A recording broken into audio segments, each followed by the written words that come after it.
Peace, Mark. Peace, brother. How you doing? Everything's good, fam. Islam. Islam. See if this camera works. I just updated this. Yeah, me too. Me too. Coming on, yeah. Yeah, mine's acting up too. Yeah, I don't know what's going on. But I was glad that you had a few minutes to,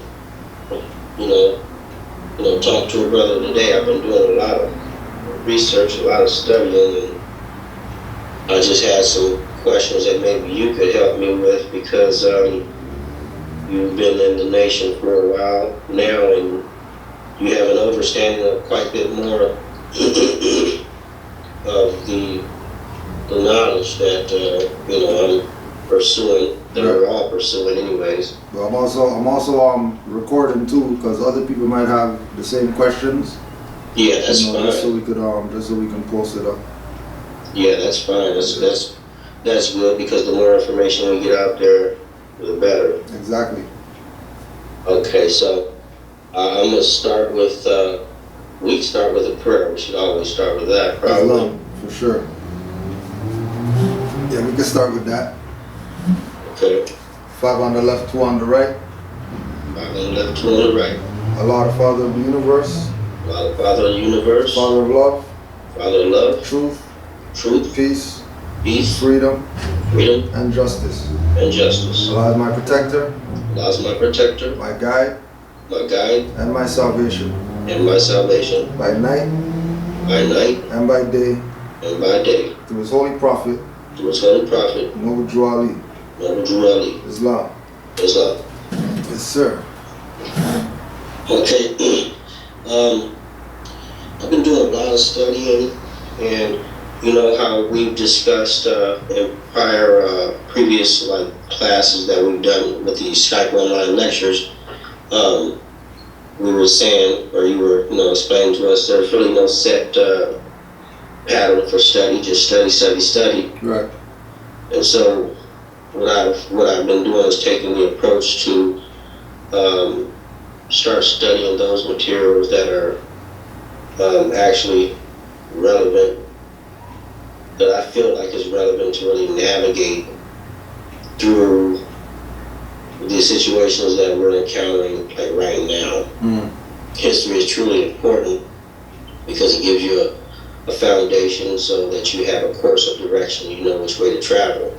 Right. And I've been looking at some of the videos from the brother Moore from Idaho. I don't know if he's in California now, but he goes by the YouTube name Made Intangible. You know what I'm referring to? Yeah. Brother Fontes. Yeah. And I was reading some of the comments that some of the jacklegs was making on his page. Right. And I can tell that the brother is truly knowledgeable. And I would love to, build a relationship with him too, to, tap into his knowledge base. Right. But one of the things that I noticed, I was listening to some of his calls to some of the public servants and to some of the corporations, when it comes to non-tax obligatory status. Yeah. And how they, would try to subvert, him to, of course, the status of peonage being that, they're tax collectors for the state of whatever. Right. And they didn't want to really comply. I just think in my thinking with them is how they do things on a very deceptive and subtle level. I think, and this is my opinion, I think that in order to deal with them, I think we have to use our intelligence, and although we have the law on our side, technically the law is the law, I think it's best to deal with them in a way that we allow them to put the noose around their own neck. Right. And so going at them directly, I was just wondering if you know how effective he's been with dealing with the situations, even though he's right. Like placing the liens on the policy enforcement officers and things of that nature. Because I guess the way I'm looking at it, here's what my approach would personally be. Let's say, for example, we need bond numbers for policy enforcement officers or officers of the court. Like when they're, like they say, prepare for battle in time of peace. Yeah. I think that it's a good idea to, wherever you're domiciled at, to gather that information on a subtle basis, like maybe call and say, hey, I'm just, curious and trying to find out, where the records for the oath of office or, policy enforcement officers, of course you would say police officers, but where are their bonds, the record of their bonds, kept, and their oaths that they take, where's that information kept, So then, once you have a situation where you have to deal with it, you know exactly where to go, because they always try to not give it to you. Yeah. Because they know that the heat is on. Right. So, do you know if he has in fact placed any liens on anyone, and whether or not those liens have been effective? I'll put it like this. I'm gonna get you his contact so you can call him and find out about that, because I don't want to talk about people's stuff that I don't have any knowledge about. Sure, I can respect that. Yeah, so that's you can speak with him. He's real open to building with brothers and sisters to assist them on this journey, because his perspectives is that we're all in this together. Absolutely, and that's my perspective. Yeah, right. And I want to be on board to support any one of my brothers or any one of my sisters in time of need. Right. And I want to know what I can do and what I need to do in the event that they would need my assistance. No, for as far as where we are is concerned, we have to continue to remember that we're under occupation. Right. So being that we're under occupation, the standards that we go by in order to have remedy and recourse is going to be, it's not going to be conventional. Mm-hmm. Right? It's going to have to be out the box. Mm-hmm. Right? Mm-hmm. Out the box, meaning, for example, like with since we're using Brother Fonteas as an example, majority of Moors that are active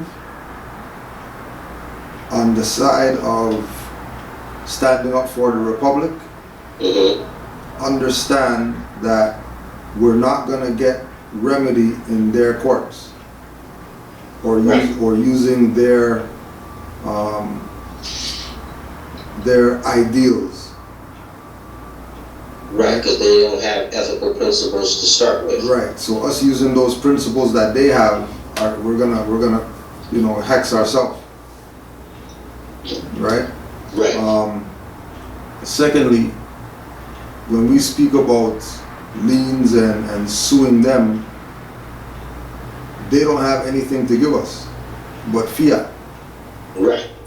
So if you are going to sue them or put a lien on them, it would be in your best interest, if you're gonna sue them, to do it not in propria persona. do it not in propria persona? Yeah. Because do it ex relation. Let me put it like that. Because if you sue them in propria persona and you win, right? Right. They can get you because you're supposed to be sovereign dealing with gold and silver. Why are you taking fiat notes?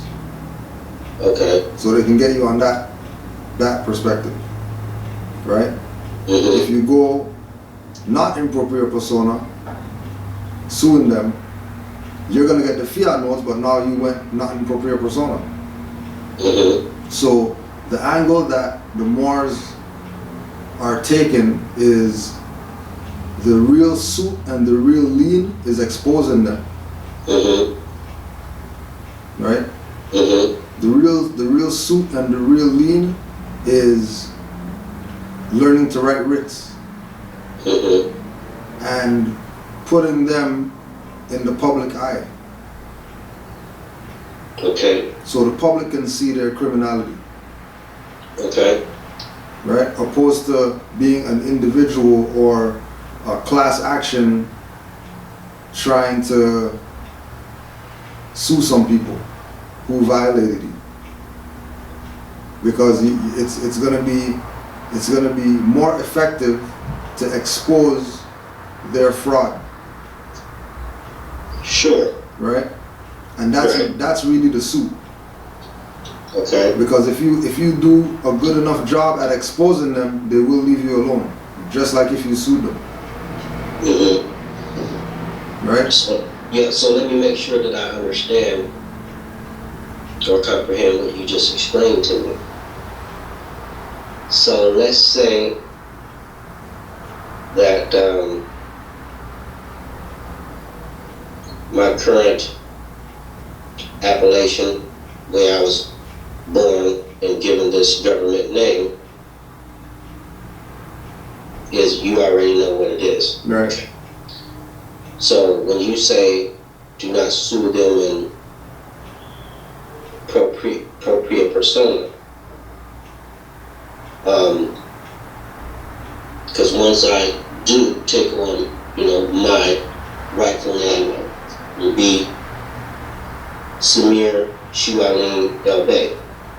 Right. Okay, so my question is, from what I have read, that once we have declared our nationality, we no longer do business in that old name. Right. So if I'm not in propria persona and I need to bring suit to them, what name would I bring suit to them in? Right, and that's what I'm saying, that once you move to bring suit against them, one, if you win, they could only pay you in fiat. Correct. And we're going through the whole denouncing the fiat before we sue them. And now we sue them, we're gonna say, okay, give me the fiat. Right. Right? Which will be fraud. Right. Right? Secondly, we're going into their court, to their magistrate, who we know doesn't have a delegation of authority order, would never show it. Right. Right? And we're asking him to hear a case against his boy. Right. Who he's in conspiracy with to help violate us in the first place. Correct. So we're not going to get any remedy. Mm-hmm. So the next best alternative is expose them, and let that be the suit. Right, and not expect the fiat. Exactly. So that way you can do it in propria persona. Mm-hmm. Right? Mm-hmm. You're not expecting anything, Mm-hmm. but you're gonna get them off you, because when we deal with them in propria persona through putting them on blast or making it public of their criminality, we're going to the international community with our claim. And being that the international community has been dealing with these fraudsters for the past 100, 200 years and already know of their criminality, right? Because they've done it to them too. They'll be down with it. Okay. They'll be down with boycotting them. Okay. So this leads me to another question. The international community would be down with boycotting them because the international community knows that we're Moors and that we're here, but because of these treaties that they got themselves into with this European, they can't talk to us about national standards. Right? Because if they talk to us about national standards, their nationals that are over here raping the Moorish Empire are gonna have to go home. Okay. Because remember, everybody who's in this land as of right now, everybody except the Americans. So, you know, from Peru to Canaanland, right? Everyone who's in the Americas that isn't from a jurisdiction in the Americas is here fraudulently. Because they paid allegiance to the corporations of Rome in order to be here. So they're committing a fraud. Okay. Right? So being that we're waking up now, they're realizing that, oh, the pyramid seal doesn't belong to Illuminati. Right. They're realizing that, oh, that's why all these so-called government officials are Masons. That's why the United States Congress and presidents and everybody else who's part of the U.S. have Qurans at home. And they don't, and they're playing to Black Madonnas in the Vatican. Because this is really the Moorish Empire that was under occupation. And we've been doing business with the occupiers, thinking that they were actually the government. Right. So this is why, for example, if you go and speak with people from other nations and you speak to them about national principles, they'll talk with you. Whereas before, when we were in the black status, you know, the only job they were is to sell us blunts and condoms and 40s and hair and stuff like that. And that's the only level that they ever dealt with us on. But as soon as we start being who they know that we are, tables turn. Sure. A level of respect has been established. Right. And a level of disrespect is now removed. Because they realize they know who we are. It's not like they don't know. You know, it's not like they weren't taught in their school, in their country where they come from, that, you know, this is where the Moors are from. Right. Right? They're taught that in their school. But when they come over here, it's a different, it's contrary to what they've been taught. And they go with the contrary, opposed to sticking to what they were taught. And they mainly do that because of us, not because of anybody else. Because when they come here, they see us calling ourselves black people and African this and American that, and not calling ourselves who they know us as. Right. So if I ask you your name and you're telling me that, you know, your name is John, when I know your name's supposed to be El or Day or Al or Ali, then I'm gonna go with the fact that your name is John, because you should know your own name. Right. And if it's coming across weird to me that, well, how come this El Bay, Alde, or Ali is calling themselves John? I'm not gonna tell you that you know your name's supposed to be El Bay, Al, because then I'll get deported. Right? Because they've made treaties with the occupier. So let me ask you something. You know, the group, you know, the classroom group that you've been, you know, teaching with us here, right? To Phoebe, myself, and Keith. Yeah. We got together and we're going to order a series of books and start building a library here. Right. And one of the books that we selected was about taxes.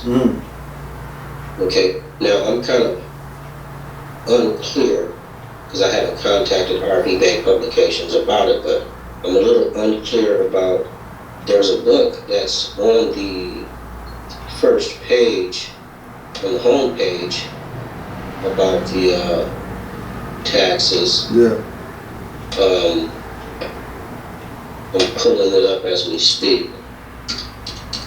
We'll pull it up first. Okay, it's correcting the position of the IRS. Right.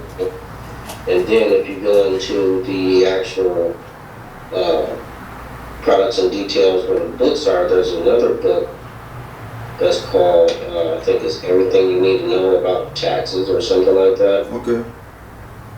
And do you know if that book is the same? Yeah, I think it's a different book. Okay, Yeah, and that's what I was trying to convey to Phoebe, that we should get both of those books, because I don't believe that they're the same. Yeah, you should get both of them. Okay, because I plan on getting both of them. Confused about taxes is a different book than the Correcting the Position of the IRS. Okay. Good. I got that cleared up, because I said if I had to pay a little bit extra out of the group to make sure that we got this book, then I'm willing to do that, because I think that's something that we need, because it's relevant to right now. For sure, yeah, most definitely. She was like, well, if you just wanted to buy an extra book for you or something, no, I said, this is for everybody. Yeah. Okay, so I'll make sure I order both of those books tomorrow. But I guess that leads to my next question, because we discussed in brevity about, like possibly bringing, suit. We do the suit by way of written appropriate persona, and that we expose the fraud, but we don't accept the fiat. Right. But as I was reading on RB Publications, I guess it was about the details, a little bit about the details of those two books, one of which was indicating that the fiat that they have taken from us, the energy that they've taken from us over the years via Social Security, that there is a way for us to get those monies back. Yeah, well, remember that money is gold and silver. True. Lawful money is gold and silver. Right. So you're not necessarily getting monies back, but you're getting your energy back. Right. So. But nationality does that. Right. Nationality gives you that energy back that you lost. Right. You know what I mean? And again, it's more because of our conditioning to think that we need that in order to do what we have to do. Right? Or that everybody else has gotten reparations back, so we need to get some. When in reality, we didn't lose anything, because they weren't taking anything. Because it's not money.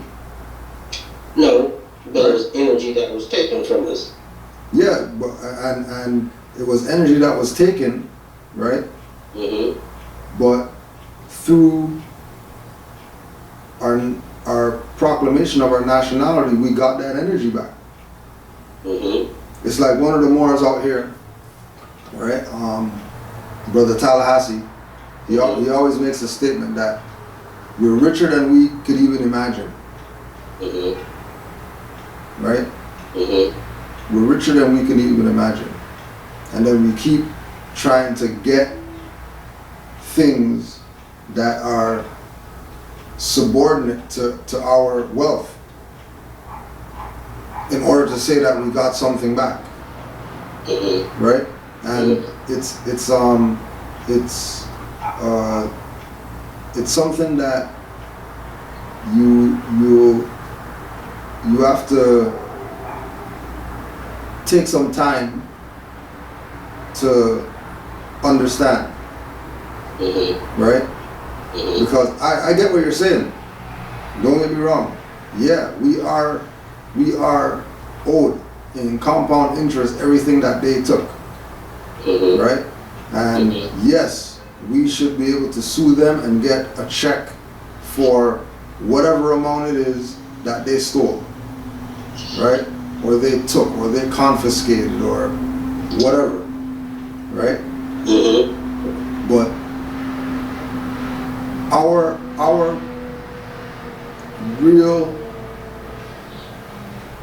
real wealth comes from us waking up our people and getting them on board.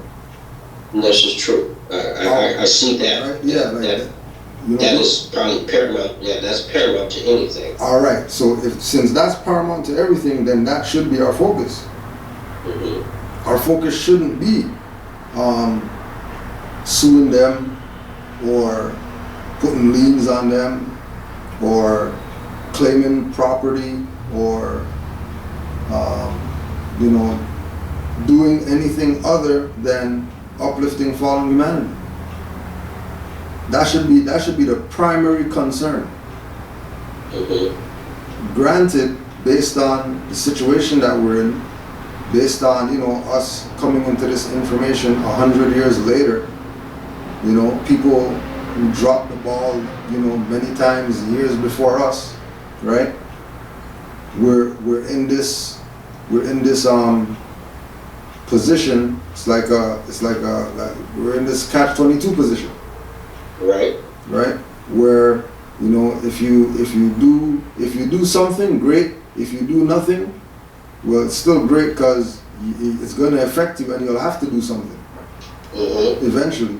You're not going to be able to sit back and do nothing when stuff starts kicking off. Right. You're going to have to do something. You're going to have to make a decision on what side of the fence are you going to stand on. Mm-hmm. Right? Right. So I'm not taking away from what you're saying, but I'm saying let's broaden our peripheral of how we're looking at this thing. Right? Right. Because if we continue to look at it as, it's like what I say with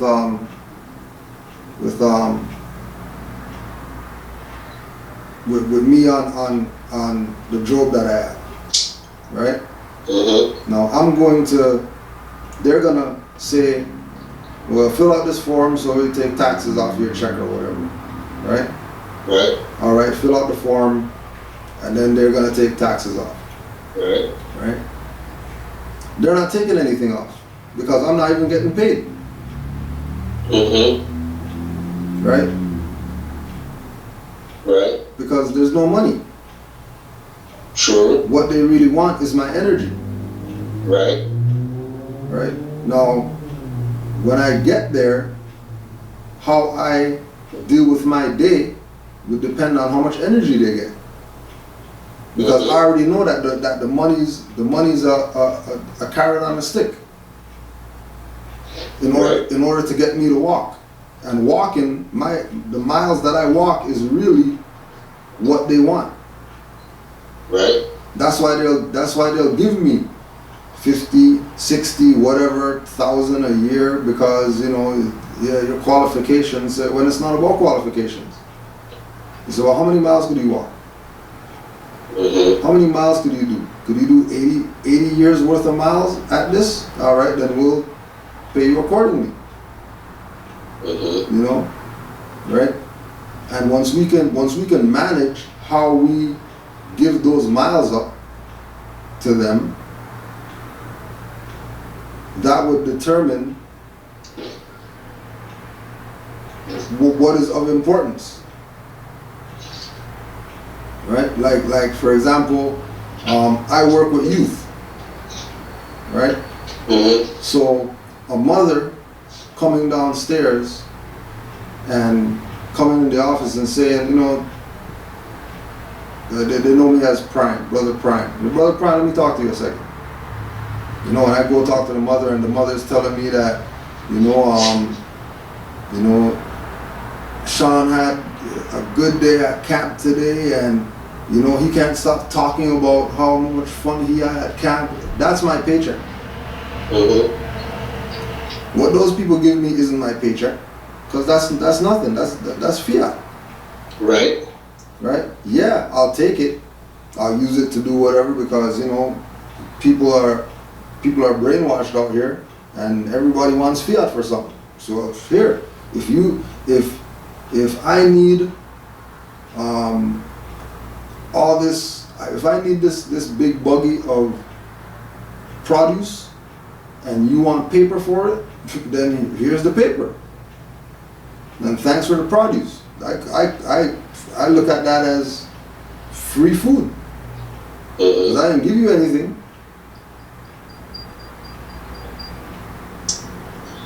I didn't give you anything worth value. You're giving me something worth value. Right. Right? I'm giving you something of no value.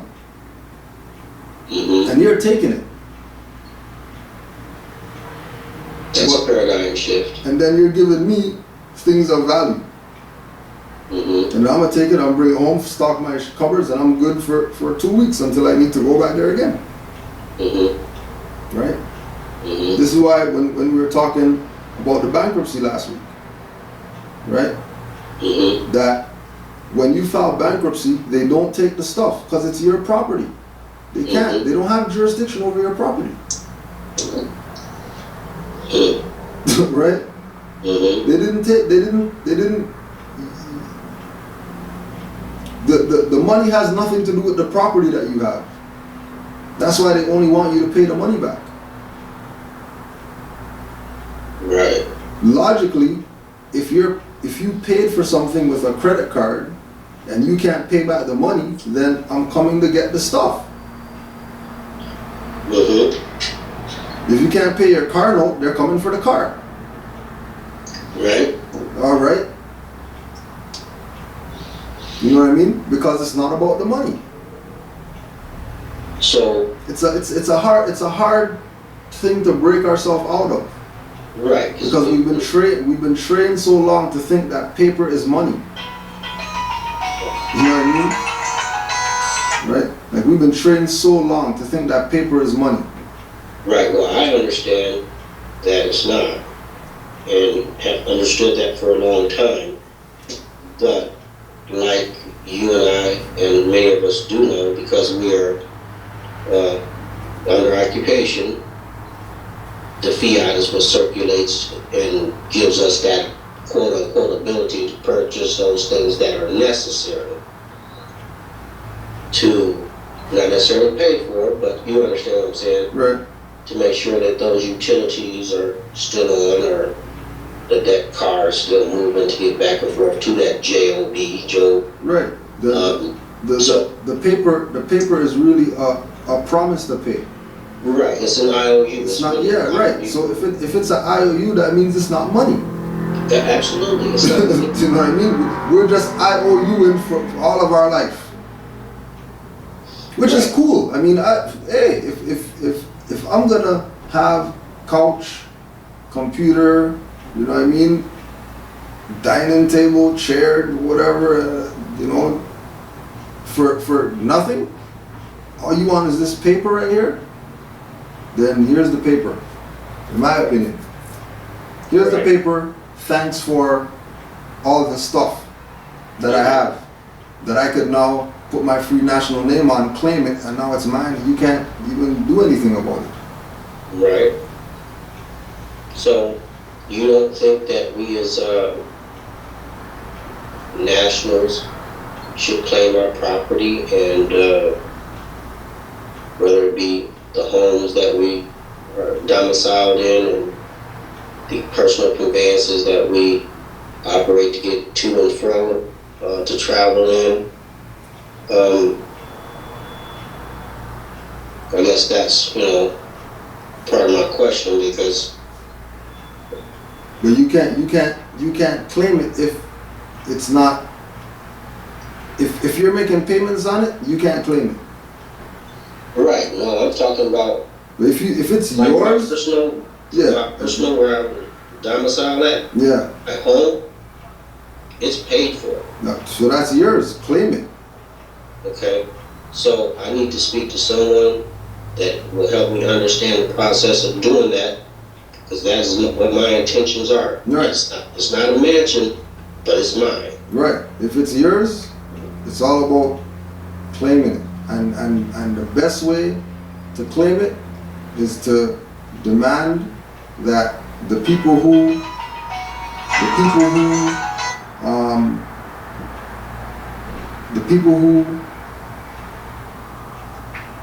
you so-called bought it from present the deed of trust, so you can have that as yours. Well, I don't have a deed of trust, and I don't think that they have one either, because it's changed hands before I made the purchase several times. So right, but what I'm saying is that regardless of how much times it changed hands, if that's yours, then you should have the deed of trust. Okay. Because it's yours. And if you don't have the deed of trust, and then they don't have the deed of trust, then that leaves it open for you to claim it.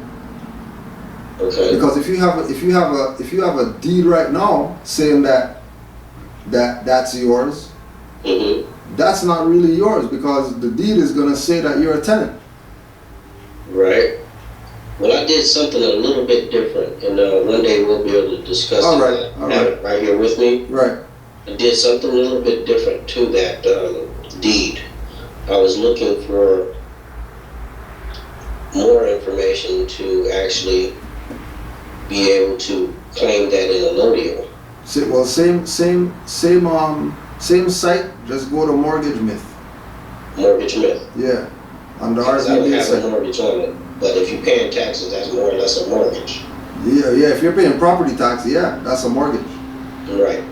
And that leads me to a comment that I saw somebody that I can only imagine probably being a European that made on Brother Fontaine's page, that, it's just whatever, scam to try to get out of paying taxes, or what have you. Right. But, ignorance is just what it is. I mean, if you do the research, then they can see that certain things were not to be taxed. Right. And but remember, the only reason they were doing it is because we weren't in propria persona. correct. And that's how we got in a lot of this mess. Sure. Because they subjugated our position, subjugated our who we were. Right. But remember, it's not really that they did anything. It was more the leadership that strayed away from Noble Drew Ali's program. Mm-hmm. So imagine if UNIA stuck to Noble Drew Ali's program, NAACP stuck to Noble Drew Ali's program, NOI stuck to Noble Drew Ali's program. There wouldn't be this mess right now. Mm-hmm. Because everybody that joined every organization would have been a national from the jump. They would have had a nationality card, and we would have been ruling now. Period. You know what I mean? Yeah. Right. So it's not really on them. It's our own that caused most of the damage. Because remember, all those Europeans, they're Masons. They know what's up.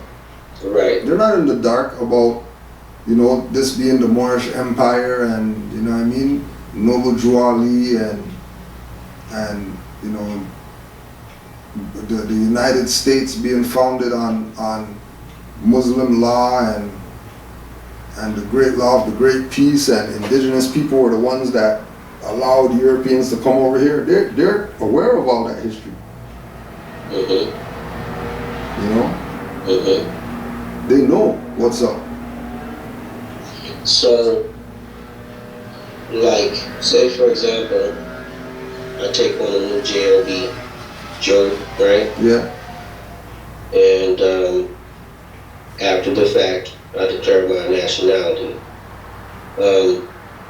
Have you yourself corrected your position with the IRS? In your case, it's not the IRS because in Canada they call it a different thing. Right. Still, the modus operandi is the same. It's the same. Yeah. You know, so have you corrected your position in the sense that even though you go to work your JOB, do you just allow them to take the taxes because it's not? Yeah, because what I do is when I get a job, you have to fill out the form for them to take, and I always put for them to take the least amount. Right. Right. So, which means you would claim X number of exemptions. Right. So then when tax time comes and it's time for me to pay, they're gonna say I owe. And when they say I owe, they're gonna send that in a letter. And when they send their letter, I have my letter that I send to them. Okay. And they're gonna obviously acquiesce. And when they acquiesce, they get sent to default judgment. Okay. And when they get sent to default judgment, then I don't hear from them until next year, when it's time to do it all over again. And ironically, every time they come to do it all over again, what's from last year is never added on to this year. It's always a new amount. Less than last year's amount. Which lets me know that something's going on. Right. I'm not getting any back letters saying, well, you didn't do whatever last year, so this year we're adding on last year's and this year's, and now you have double. Which is what should be happening according to other people who are Negro black colored and they don't pay their taxes. That's how they deal with them. And they'll say, okay, well, you owe from, you know, 1999 to 2013 because you haven't done anything. That sounds like me. Right? But then, you know, when I send them writs in propria persona and put them on notice of my status, everything disappears for some reason. Right. So. And every time they come at me, they only come at me for that year. And it's never the same amount as last year. It's always less. So when you do your, I don't know what they call them in Canada, but when you usually fill out those quote-unquote papers for new employment or whatever, here in the States it's called a W-4. So that's the one you claim your number of exemptions on. Okay. When you sign that, you reserve your rights on that as well. Right. Everything that we sign, reserve rights. Right. Just as a standard. That's as a standard, right? You know, and a lot of times that alone kills it. Right, because they know something's up right there. As soon as you reserve your rights, they know. Right. You know, a lot of times that alone kills it. Okay. So, what about, for example, opening up a bank account as a national? You know, most banks, they want a social security number. Yeah. So if you declared your nationality and you're going to open up a bank account, You don't have one of those anymore. You should be able to go with your nationality card and open that account. But Right. my position again is, if I'm of a sovereign nation, Mm-hmm. right, and I'm gonna go open an account that only deals with fiat, Mm-hmm. I'm contradicting myself, Right. me personally. Mm-hmm. So, and this is where I take the understanding of when Drew Ali said that, don't throw away that name. Mm-hmm. Do all business in your free national name, but don't throw away that old name, Mm-hmm. right? Mm-hmm. For those reasons. Reserve your rights, get the account, get the license, get the social, get whatever it is that you gotta get a loan for school, whatever, under that straw name. Because that's what it's there for. See, that was one of my questions. Just reserve your rights when you use that name. Okay. Because once you reserve your rights, that means that you could revert to your nationality at any time. That was my question. So in the event that, say, for example, you need to get a car loan, for example, Yeah, you're going to use the old government, reserve your rights on any documents that you sign or what have you, even if you have what they call driver's license. Here's the tricky part, though. You have a driver's license, you reserve your rights on that driver's license. You get ticketed or what have you.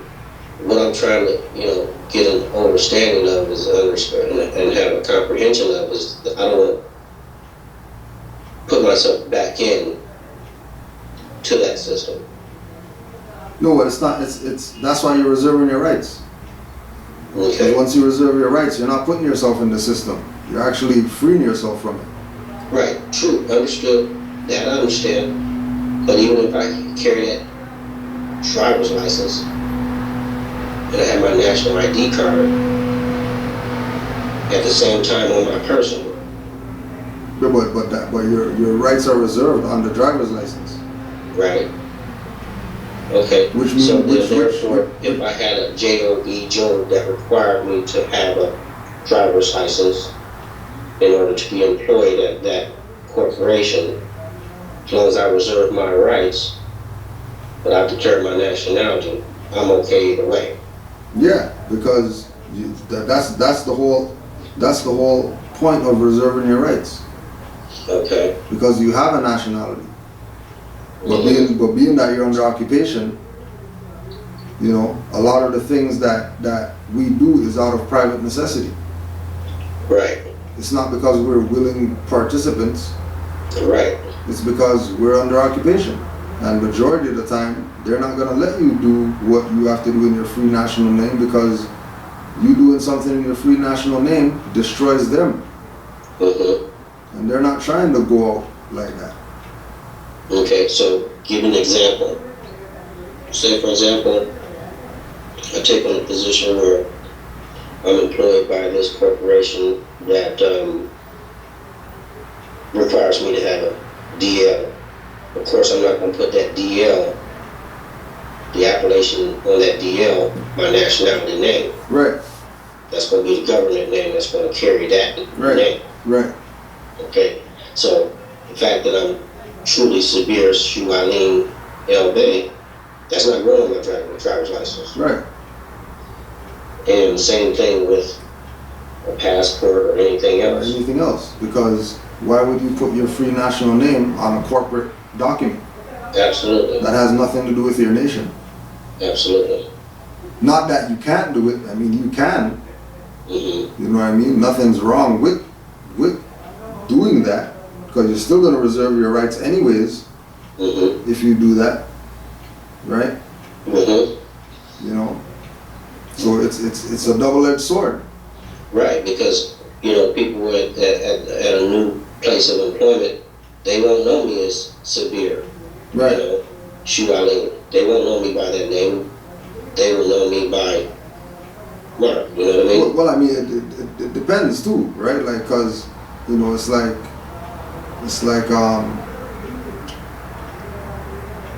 you can,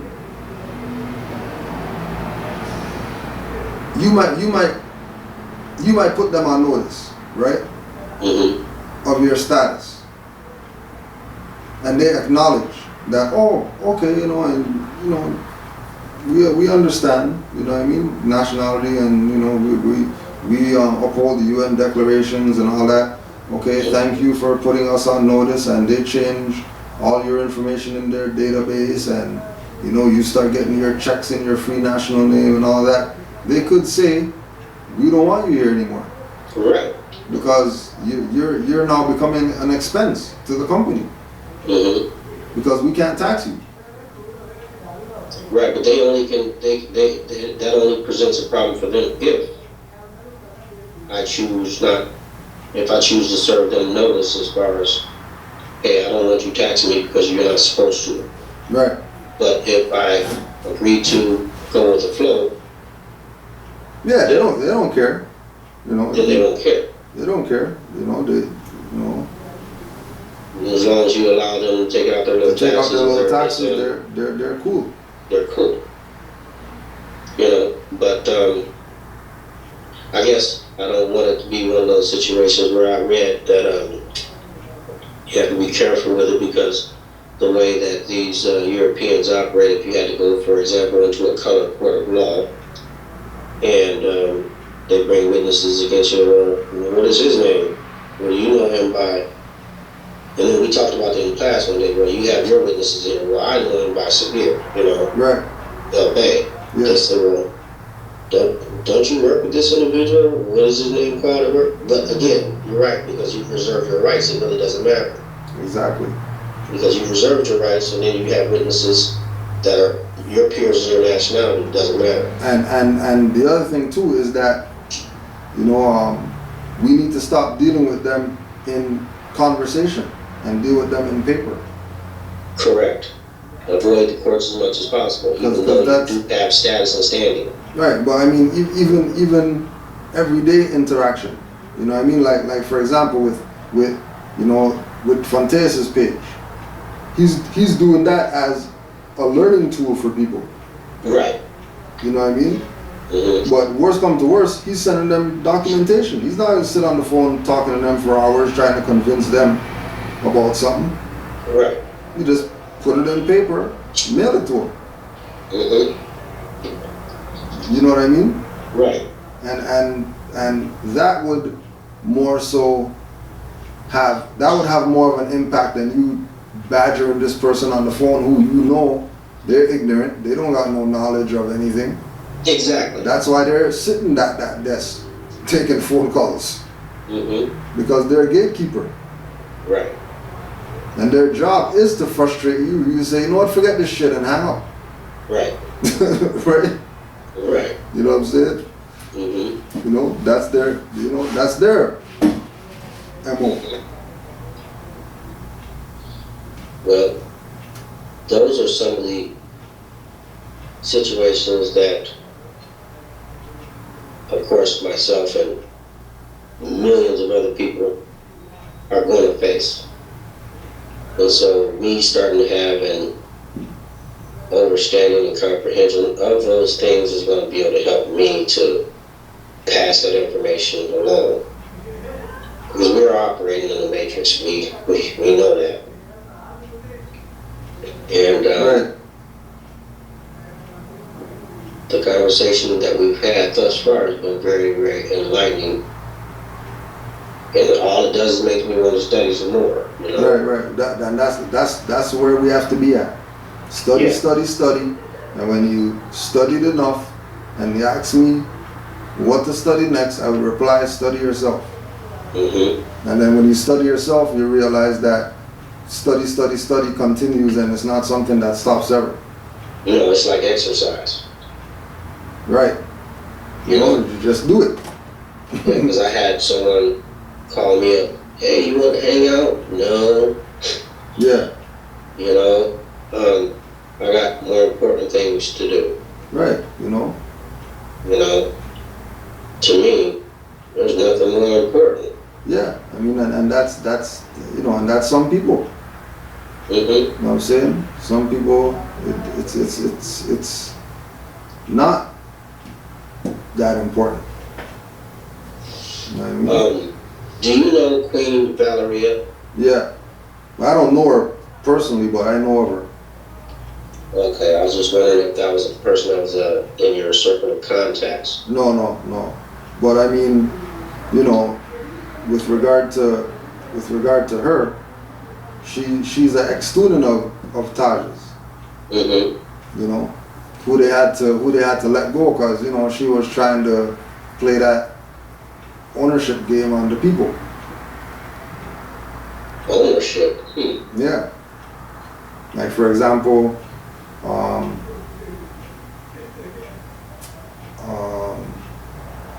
you ever wonder why she only has like 3 videos out?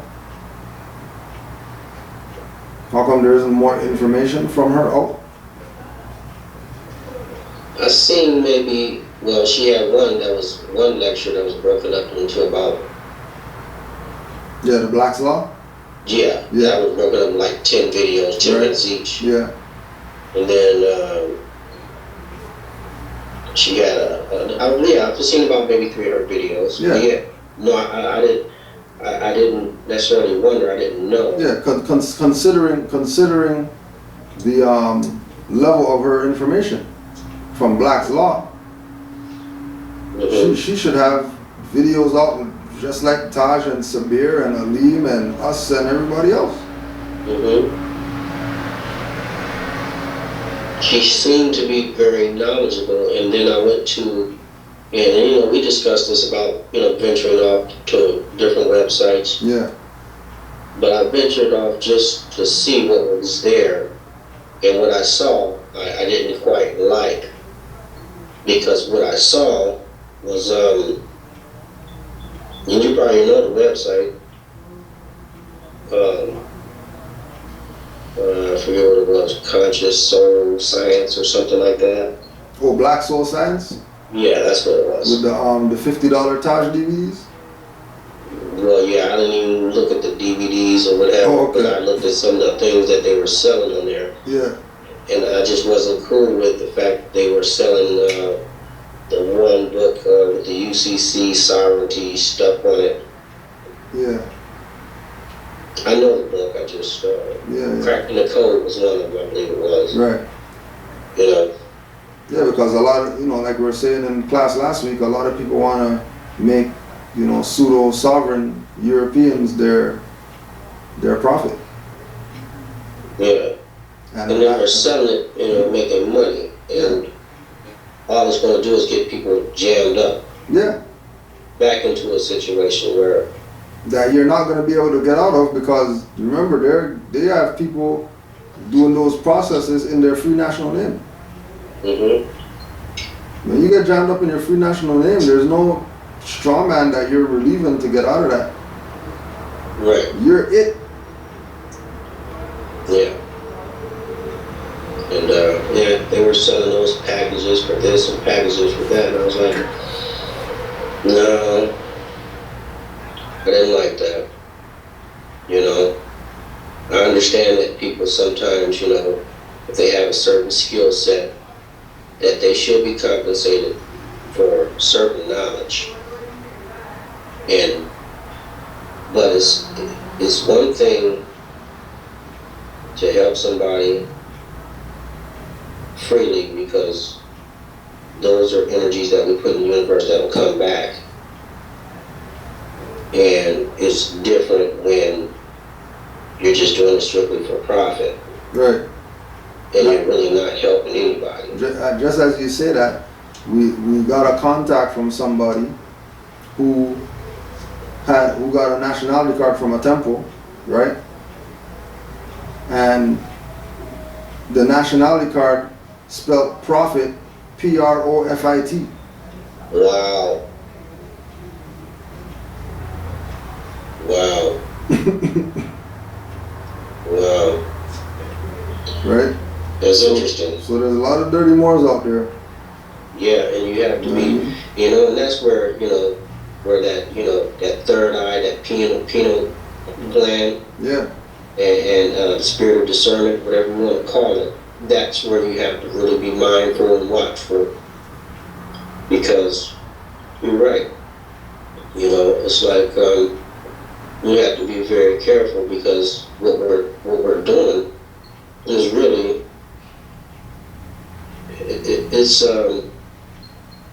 it's preservation of life. For sure. It's not a game. For sure. And I'm not playing any games with none of this, because I don't have any offspring. Right. And I think that Allah has blessed me not to have any offspring until I've come into the knowledge that my firstborn will be a free child of the of the universe, Right. Yeah. And I'm glad about that in a way, even though I'm 40 plus, Yeah. Yeah. I'm glad about that, because I just went through a situation with my brother, who's dealing with the quote-unquote child enforcement officers. For real. And I helped him with some things that helped him get it reduced. Yeah. And I think now, if I'm not mistaken, and I have to do the research on this, we went off on a tangent, but it's still relevant. There was another brother that I was watching this video on YouTube. He was discussing child enforcement statutes, not laws, but and how they were unconstitutional. Yeah. According to the Supreme Court. Yeah. But they still do it every single day. Right. Now, I don't know if that's actually true yet or not, because I haven't done the research to see that Supreme Court ruling. Well, we could look at it like this. Is if the individual isn't in propria persona, doesn't matter whether it's constitutional or not, you still lose. Because it doesn't apply to him. Because you're not national. Right. I said the law doesn't apply to him. Right. Right. Even the person putting the information up, if they're not in propria persona, they're doing a disservice. Right. Because they're going to convince all these black people to go out there and go try to fight some child services organization who owns them and their children. Mm-hmm.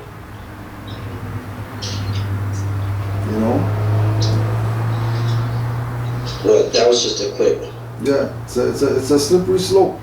Yeah, it is. And that's why we have to study. So, I don't just take what anybody says for being engraved in stone, because it's my responsibility to verify the accuracy of the information that I ingest, digest, so that it becomes my own. Right. And then that way, if I have any contradiction within my mind that needs clarification, not to say that they're wrong, but to at least verify it. For sure. And then clarify, making sure I understand and comprehend everything that's there. It's my responsibility. Exactly. And that's part of being a Moor. Yeah. I self-law and master. Yeah. And so when you have brothers and sisters that are guiding you in the right way, they've been on a road that you've traveled, you still verify it. And once you see that those people are trustworthy and they're real about what we're trying to do is build something that's good for all humanity, then those are the people that when they tell you something, you can pretty much bank on it, and then that way they know when you tell them something, they can pretty much bank on it. Right. Because it's been tested and it's been tried and it's true. Exactly. And so I printed off, I'm still on RV Bay's website. I got your packet from Phoebe. Yeah. The packet that you sent her. Yeah.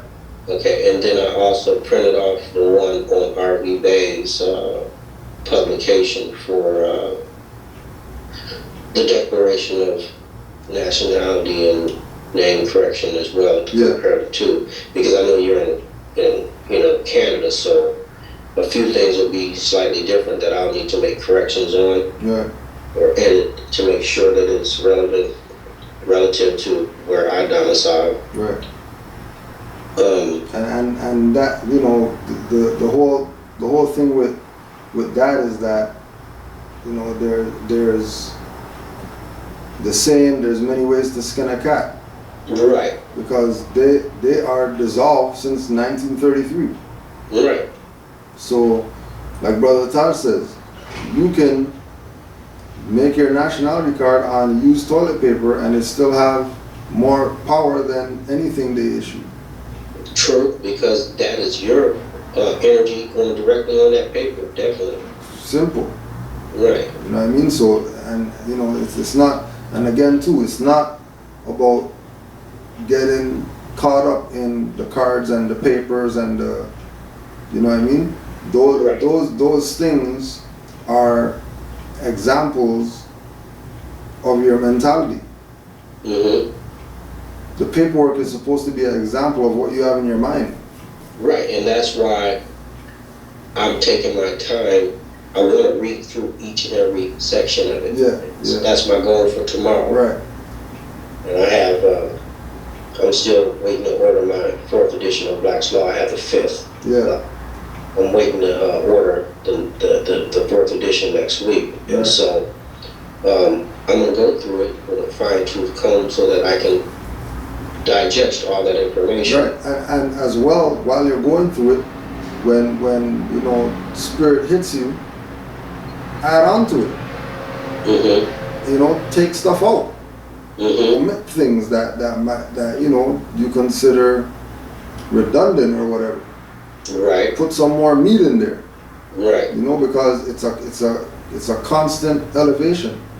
Mm-hmm. You know, there's not a you know, well, yeah, this is how the paperwork's supposed to be done, and you know, everybody's gonna do their paperwork like this. Mm-hmm. It's not gonna. That's why Drew Ali said the nationality card is gonna change in your pocket. Mm-hmm. Because you're gonna evolve. Right. You're gonna evolve from a card that only has one side to a card that has both sides, to a card that, you know, is laminated, to a card that's a hard card, to a card that has the strip on the back. You just swipe it. You don't even have to do anything. You know, Mm-hmm. right? Like it's always gonna be elevation. Mm-hmm. Repetitive theme. Mm-hmm. This constant elevation. So that's, you know, part of my goal for tomorrow. Yeah. And today was one of those days where I felt like I just wanted to reach out to a brother. For real. Yeah, man, well, give thanks, yo. Appreciate the shout out, you know. Yeah, I hope that some of the things that we're discussing tonight will be beneficial to some of the other brothers and sisters out there. Because we got a lot of work to do. Yep. But you know, the work starts with self. Mm-hmm. You know, and once we start doing that work as individuals, you know, the collective will come together. It's unavoidable. Mm-hmm. You know? But I will say this is one of the reasons why I had initially mentioned the refunding of the energies that had been paid into Social Security. Of course, it would have been in fiat, because they're not going to pay you in law for money. But one of the reasons why I would have liked to have done that is just because I would have liked to have maybe acquired a building to eventually start, you know, a temple here. Of course, I'm nowhere near ready as far as the level of knowledge to run a temple, but it would have just been nice to have a place for them to go, because the closest one to where we domicile is in Flint. Yeah.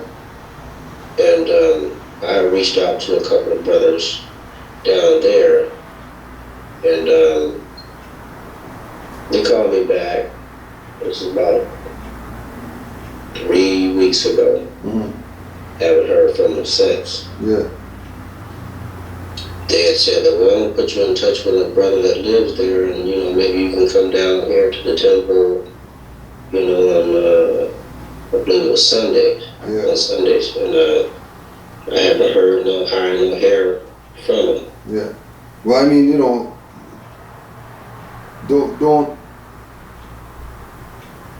look at it as insincerity.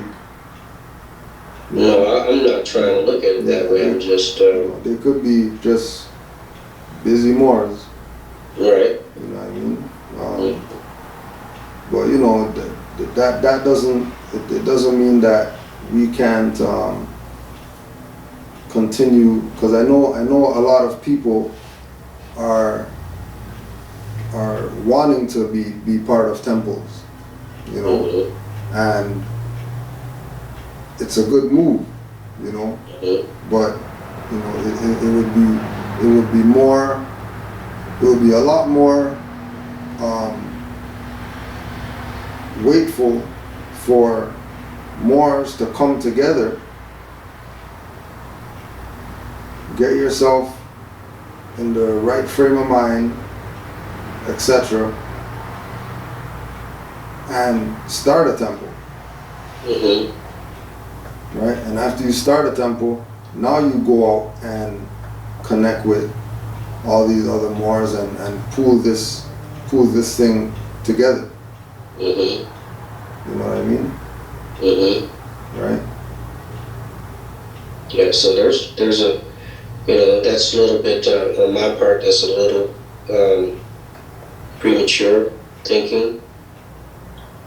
There's a lot of work to be done before that would be something that would come to fruition anyways, but that would be part of the long-term goal. Yeah, for sure. I mean, and again too, remember, like, what we usually do on Fridays, that's a temple meeting. Mm-hmm. Because anywhere that the Moors go becomes a Moor science temple. Mm-hmm. Right? Mm-hmm. Anywhere we go. If we're in the park and the park bench, and that's a Moor science temple. Mm-hmm. If we go into a church, the temple is in the mind and in the spirit. If we go into a church, that becomes a temple. It's not church anymore. Mm-hmm. You know what I mean? Mm-hmm. Right? So, anything that you might have that you want to share tonight that may be on your mind? I mean, those are just some of the things that I've more or less thought about this week. Yeah. And no, man, everything, I mean, you're where you should be. You know what I mean? Taking initiative to assist the prophet in the movement. mm-hmm. You know what I mean? That's really what it comes down to. You know what I mean? Putting our whatever we thought we knew aside and getting down on some real knowledge. Mm-hmm. And once we start going in that direction, we'll begin to see, we'll begin to see the unity, we'll begin to see the fraud being dissolved and the jour being upheld and uplifted. You know what I'm saying? Mm-hmm. So, just continue on that path that you're on, because like you're saying, we got work to do. You know what I mean? Yeah. You got work to do. A lot of work. 24/7 while we sleeping, they got think tanks. Exactly. Think tanks going 24 hours. 24 hours. Devising new ways, new all they're doing is changing shifts. Right. But do you remember when you was telling us that you and a group of brothers rode over to New York and got a bunch of DVDs and yeah. Did you do you still have any of those DVDs? Oh yeah. We still got a lot of those. Oh yeah. mean, because I was telling to Phoebe and to Keith, I was like, well, maybe we could talk with Brother Cujo to see if he has anybody that has a DVD duplicator, and maybe we could send him some fiat. yeah, we got those. The issue is that with that is just that I haven't had an updated DVD list in years, just because there's just so much stuff, and you know what I mean. It's like, you know, need a secretary or something. Right. Sit down there with all them spools and type all that stuff out, because I ain't doing it. Right.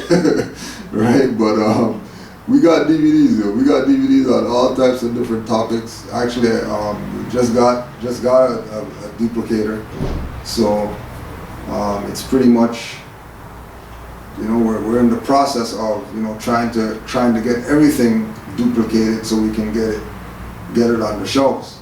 You know, because we have everything. You know, metaphysics, health, Black Power stuff. You know, Moorish information. You know, European, Mason, conspiracy, whatever. You name it, we got stuff. You know, so that's no issue. You know, if you want to stick to the protocol of where we're at. You know, we have enough. We have enough Moorish stuff that we can get you a good bit of stuff. Okay. You know, if you want to stick to that, if you want the broader perspective, then you know we have all that too. So we'll set up. We'll talk and build on that and get that going. Because like I'm saying, you know, we have to do that anyways. You know what I mean? In the next week or two, we're gonna be going hard on the burning, you know. So once I start doing that, I'll just set aside ones for you as I'm going through the spools. Right. So you can have some stuff. That's no issue. Okay. And you know, we'll make sure that we compensate you on that end to do that. Oh yeah, right now we have the temple. We have the temple fundraiser pretty much going all year round. You know, and we just do DVDs for donations. You know what I mean? So just let me know what you're working with as far as finance, and we'll set you up a nice stack, so at least you have some stuff. And also too, the books as well. Okay. Because we have a fair amount of books on the shelf too at the temple, so we can, you know, send you books too, you know, with the DVDs as well for your donation. Right. But you know, as far as the books, we tend to push people to go to RV Bay and get them. Right. You know, and just like so said, they can get the support. You know what I mean? Absolutely. Let me just go over the list of, just so you have an idea of where we started. Yeah. With what, let's see, where is it at? Looking for the list.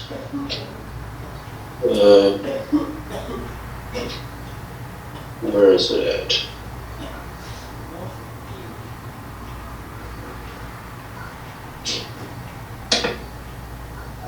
Product detail.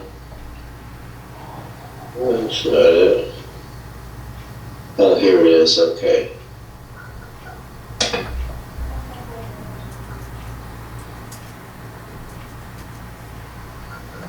Okay. Here's what we did. We did how to study. Right. How and why not utilize W-4 Social Security and attorneys. Driver's license fraud. Nomen substantivum, common law name correction. Right.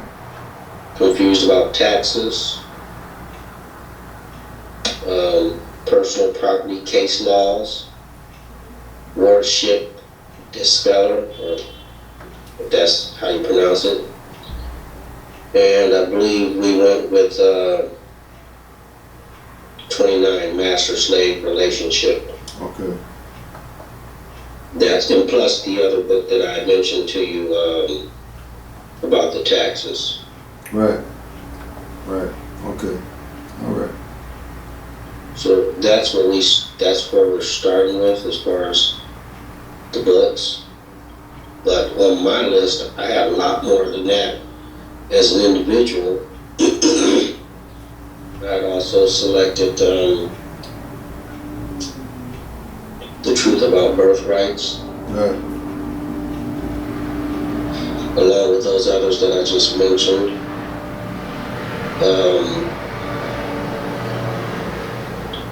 What else was it? Because that's when you mentioned to me, when we was in the 101 questionnaire. Remember I told you I wanted to go through that? Mm-hmm. And Circle 7, Holy Quran, and Mysteries of Silent Brotherhood, and MSTA degrees, Right. administrative functions, and there was one more that I had on my list. Where is it at?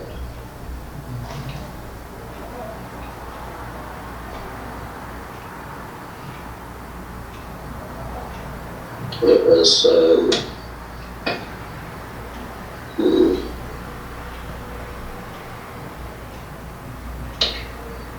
I believe it was evolve or become fertilizer, if I'm not mistaken. Okay. Because I know they talking about vaporizing people now. Right. Yeah. I think that was, I didn't mention confused about taxes in that other book that we talked about correcting the IRS position. So that was pretty much it with my list. Right. And I figure with, going through those, that's more than enough to keep you busy. Yeah. Oh yeah, for sure. I mean, and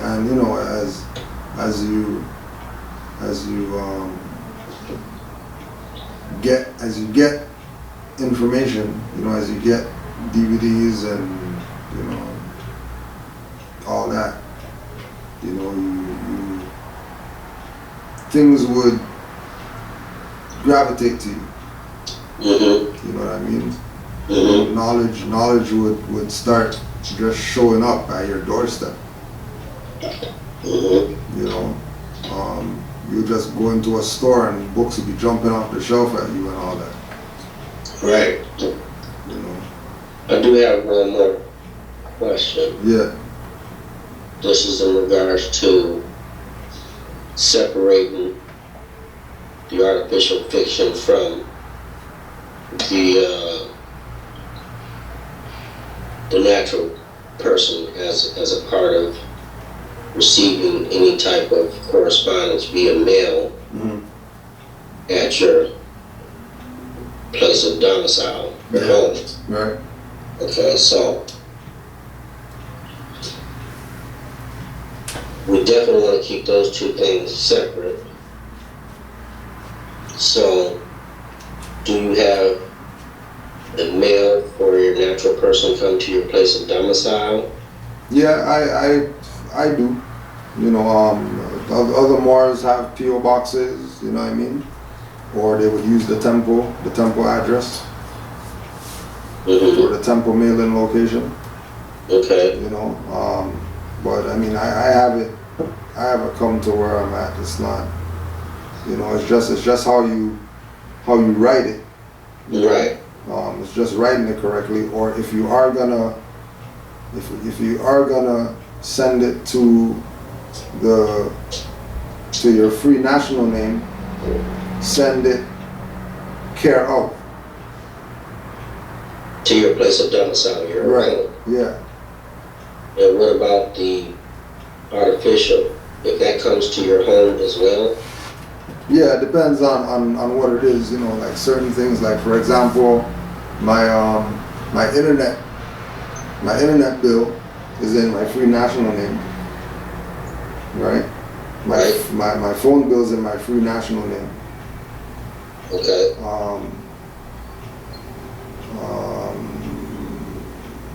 What else is there? Credit cards or whatever. That's in the straw. Right. You know. Mm-hmm. Okay. But I know what, you know, like I pick up the mail, so I know what's what. Right. You know what I'm saying? And you know, because of reservation of rights, I don't have, or not that I don't have, but I'm not bothered with what name it's coming in and should I open the mail and all that. You know, Right. if it's something that I sent out for or that I'm expecting, I'm open. If I'm not expecting it, or if I sent out some writs to, you know, Canada Revenue Agency, right? In my free national name, put my status on the record, and they still want to deal with the straw, I return to sender. Because why are you sending me stuff in that name when I told you in the letter that I sent you to, you know, if you're going to send something, address it to Cujo. Right. And I'll answer it, no problem. But I mean, if you're not going to address it to Cujo, after I told you, don't address me as the straw and I'm not the straw and all that, then you obviously don't have any business with me. So I ain't answering. Right. Okay. Even if there's stuff, personal. yeah, even if there's things that came in the straw name that I opened, I still have a right to turn down your mail. If I don't know who you are, or if I've dealt with you on a certain level and you don't want to accept that, then yeah, you know, do what you do. You know. Okay. That was one of the things that I wanted to clarify, so I can have both of them come there and just separate the two in a care of, and then of course don't use the zip code, but put near. Right. Exactly. Near such and such zip code. Right. Care of such and such address, upper and lowercase letters for city and state, near such and such zip code in brackets, but in care of that address. To Sabir Shualim in care of this address. Right? Right. Okay. Yeah. Alright, just wanted to make sure that I under. Yeah. Yeah, or you can even do El Bay care of straw address.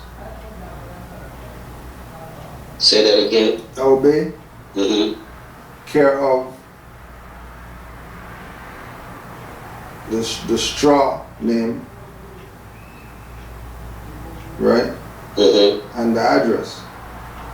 Okay. Because it's gonna come regardless. You know what I mean? Right. Like we have to also too remember that you know, they don't care as far as the post service. Like for example, I got something in the mail the other day, it didn't even have a return address on it.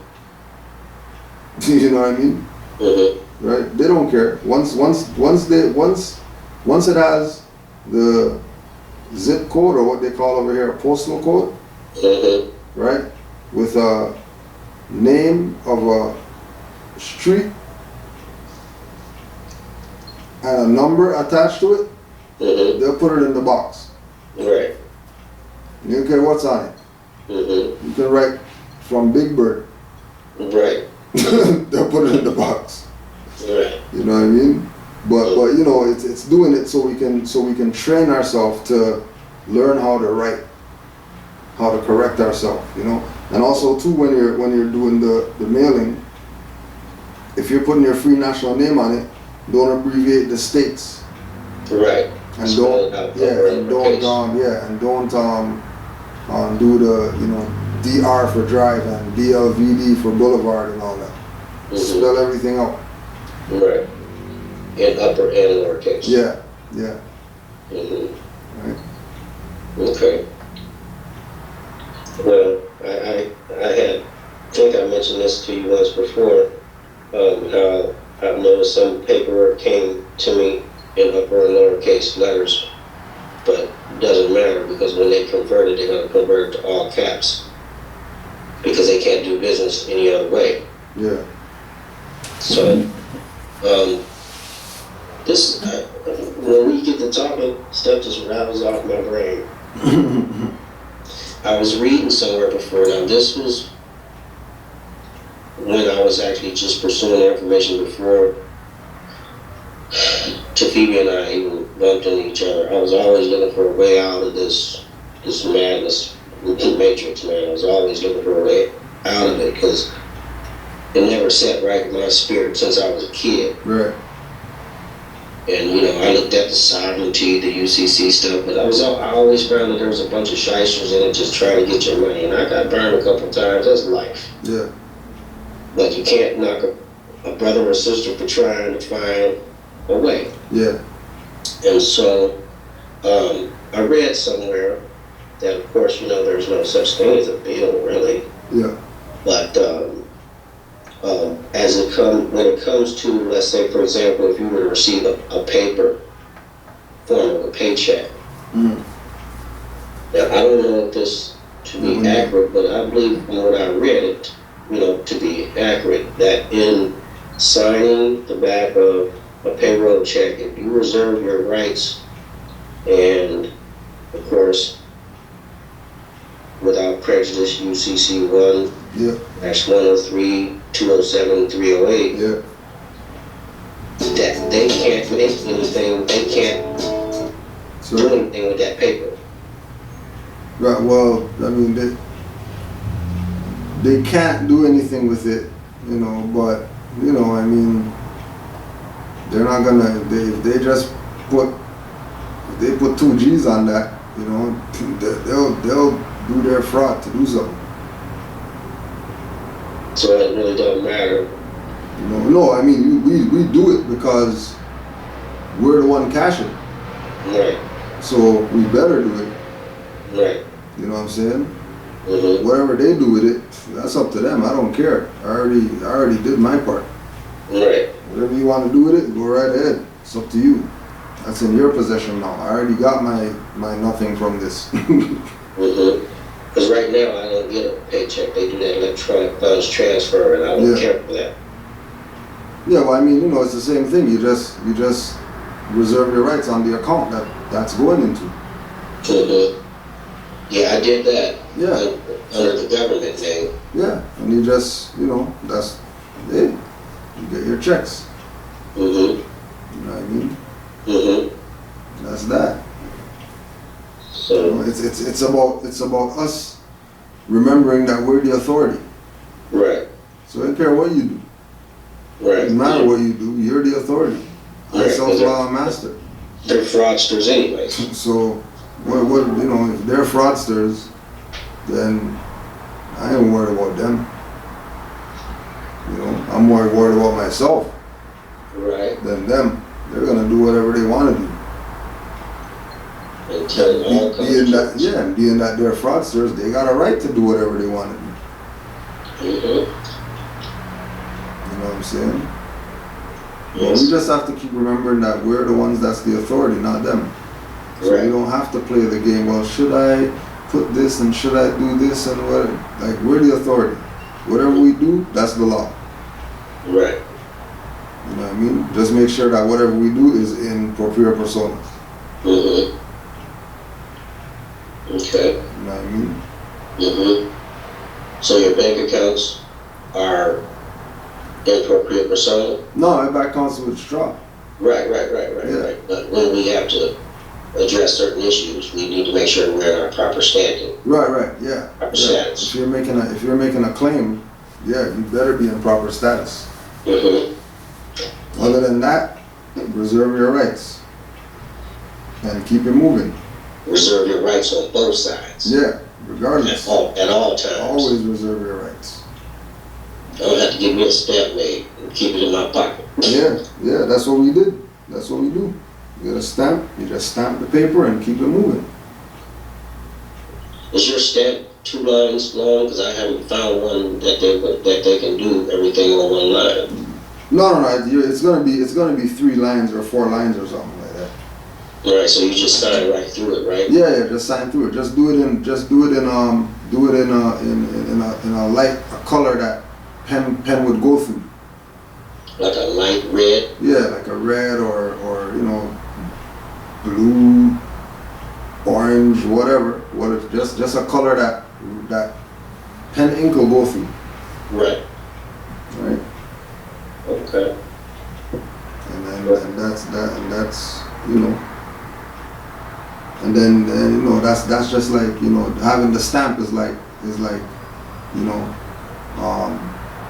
nationality card laminated versus hard card.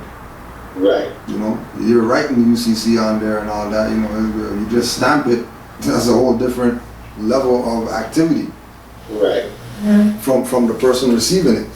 Right. Like damn, if you got a stamp, then you're obviously serious about what you're doing.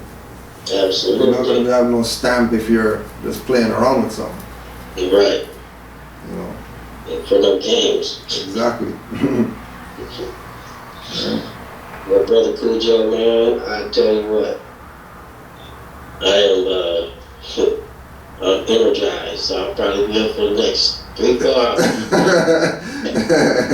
Studying, man. For real. Go hard, boy. Go hard, yo. Don't even worry about it. Man, you go hard, like you say, go hard or go home. Yeah, straight up. I put in my little 8 hours, what I call it a plantation, but I always take the position, even though I got what we call a job. Yeah. I don't work for you. Right. I work for me. Exactly. I provide a service for you, but I work for me. Right. Exactly. You're not there for them, you're there for yourself. Absolutely. Exactly. So I always had that mindset, and I'm still working on a way to be able to work from home. Yeah. And I'm looking at the power of the internet to do that. Mm-hmm. That way I can minimize the amount of energy that I expend towards generating these fiats. Right. And free up the time that I need to do other things. Yeah. To take care of myself. Because one thing that I would like to do, because I was reading up on the feds Mm-hmm. and the requirements to obtain certain levels when it comes to wearing the fez. And my goal is to acquire a level of knowledge where I can wear the highest ranking fez, not for status, but to really be truly at a point in knowledge where I know, like you said, you can defend the Constitution and or yourself. Right. Stand on your square, so you need that equivalent to a black belt in the arts and a certain level of knowledge as Right. it comes to knowing and defending the law. Yeah. So I've taken martial arts before, but I need to find an instructor here that my godfather, who I used to take the arts from, he's now incapacitated. He was the youngest, what you would call Moorish, since we're correcting our verbiage. Yeah. He was the youngest Moorish Grand Master in the state of Michigan. Okay. For real. He had a stroke about 6 years ago. Yeah. And it incapacitated him. But brother, I wish you could have had an opportunity to meet him. He was truly something unbelievable. Yeah. The Kung Fu movies that you and I watched when we were kids. Yeah. And man, if you wanted to see any style in the Kung Fu, he knew it. Crane, tiger, snake, 70 mortals, Enki knew all the weapons, and he was truly an asset to the community, man. And when he had the stroke, man, it just devastated us all. Real. I've seen him do things, man, that just blow your mind. Yeah. You know, he was not one of those fake martial artists at all. He would have been a very, very strong asset to us all, really. So I need to find somebody like him Yeah. to train with. Because he didn't use a lot of the traditional training. He studied under Grandmaster Nfumar. He studied with Daniel Santos, and he was special forces in the military. Right. So when we studied under him, his style evolved to more or less a combat style of martial arts, where it was all real life application stuff that we learned. Right. And that's where I need to get back to. I need to find somebody that we can, you know, get to the meat and potatoes of what you need to know without all the extra unnecessary formalities. For real. That's not saying to skip the basics, because you have to have the basics as a building block. You know, and he didn't do that. So, have you studied any of the arts up there in Toronto? Not really. Not as much as I would like to.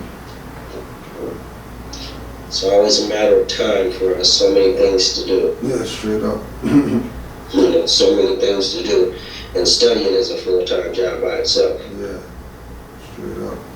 So, but that's my goal, is to be able to find a way to divert those energies, to minimize the effort of energies to generate the fiat, Right. in order to maximize those energies that be best served building. So any ideas that might come your way that you think might be an avenue to do something like that, Yeah, shoot my way, and I'd like to take a look at it and see. for sure. And I'll be, of course, on this end looking to do the same. Right. No doubt. So one thing I am going to do before I get off here is I'm going to let you know that I've been thinking about this as far as, I know you do music. So as I get extra fiats or whatever, what I want to do is compile your discography and purchase a CD 1 week. Right. Next week I get paid, purchase another CD, because that's nation building. Yeah. Just, You know, just, not only is it nation building, it's edifying, because what you're talking about is conscious rap in the first place. Yeah. Something that we're not going to get out here. Right. And so when you repping something like that, and people are like, well, who is that? I never heard that. Well, you know what? I'll tell you where you can get a copy. Because I'll say this, and then I'll let us close out with our prayer. All right, more. There was this guy that I forget his name, but he was a high priest in witchcraft and devil worshiping, and the European eventually converted back to Christianity. But what he was saying was that, on a metaphysical or a spiritual level, was that a devil worshiper could never cast a spell on a Christian or a believer unless they voluntarily accepted it. Right. And so he said, so how do they do that? He said they do it through the music. And he was saying how Sony, because he was a high executive in the music industry at one time, Right. and he was saying how each one of these so-called music companies have what they call a temple inside of it, where they encode what they would call satanic music or curses, and they do rituals inside of what they call that temple, where they produce the master copy. And so what they would do is, you know, put the little satanic verbiage in there and do their rituals or whatever, so when they mass produce it, as people listen to it, they consume it in their spirits. Willfully. Not really knowing what they're hearing or listening to with the subliminal messages that are encoded in it, right? So, same thing with conscious rap as well. Yeah. What we consume in our spirit becomes a part of us. Whether it's our environment, the music that we bop our heads to, or whatever the case may be. And so I think with the conscious rap pumping or whatever, we catch somebody's ear and they'll say, can I get a copy? I'll say, yeah. I'll tell you where to get it. I'm not going to burn you a copy. And I'm not going to allow you to burn a copy. Because that takes away from the nation building. That takes away from this brother who put his energy, his intelligence, knowledge, and everything else in it, Yeah. So, I don't know what you think about that, but I thought it was interesting that the guy would come out publicly and say that these are some of the things that's going on behind the scenes with some of those big music labels. Yeah, well, I mean, that's nothing to do. They've been doing that. Right. You know what I mean? There's nothing. He's not, coming out, per se. You know what I'm saying? Mm-hmm. You know they've been brainwashing the people with rap music. Right, but he was saying that this has been going on to rock and roll forever. And then they started to, filtrate and filter it into the hip hop and the rap generation over the years. And we see that with what they talk about, which is nothing. Right. We call it niggerish, right? With a lot of them, what they're talking about, all they're talking about is the bling and the bitchs, you know what I'm saying? That's the hip hop I'm talking about, being the niggerish. I love hip hop. I grew up on it. Right. But some of it I just ain't for the message. Yeah, I mean, there's nothing really out there to listen to. No. No. But that's what's expected. When you have people in control of something that's not theirs. Absolutely. It's gonna be distorted. That's just what it is. Yes. You know what I mean? That's just what it is. Absolutely.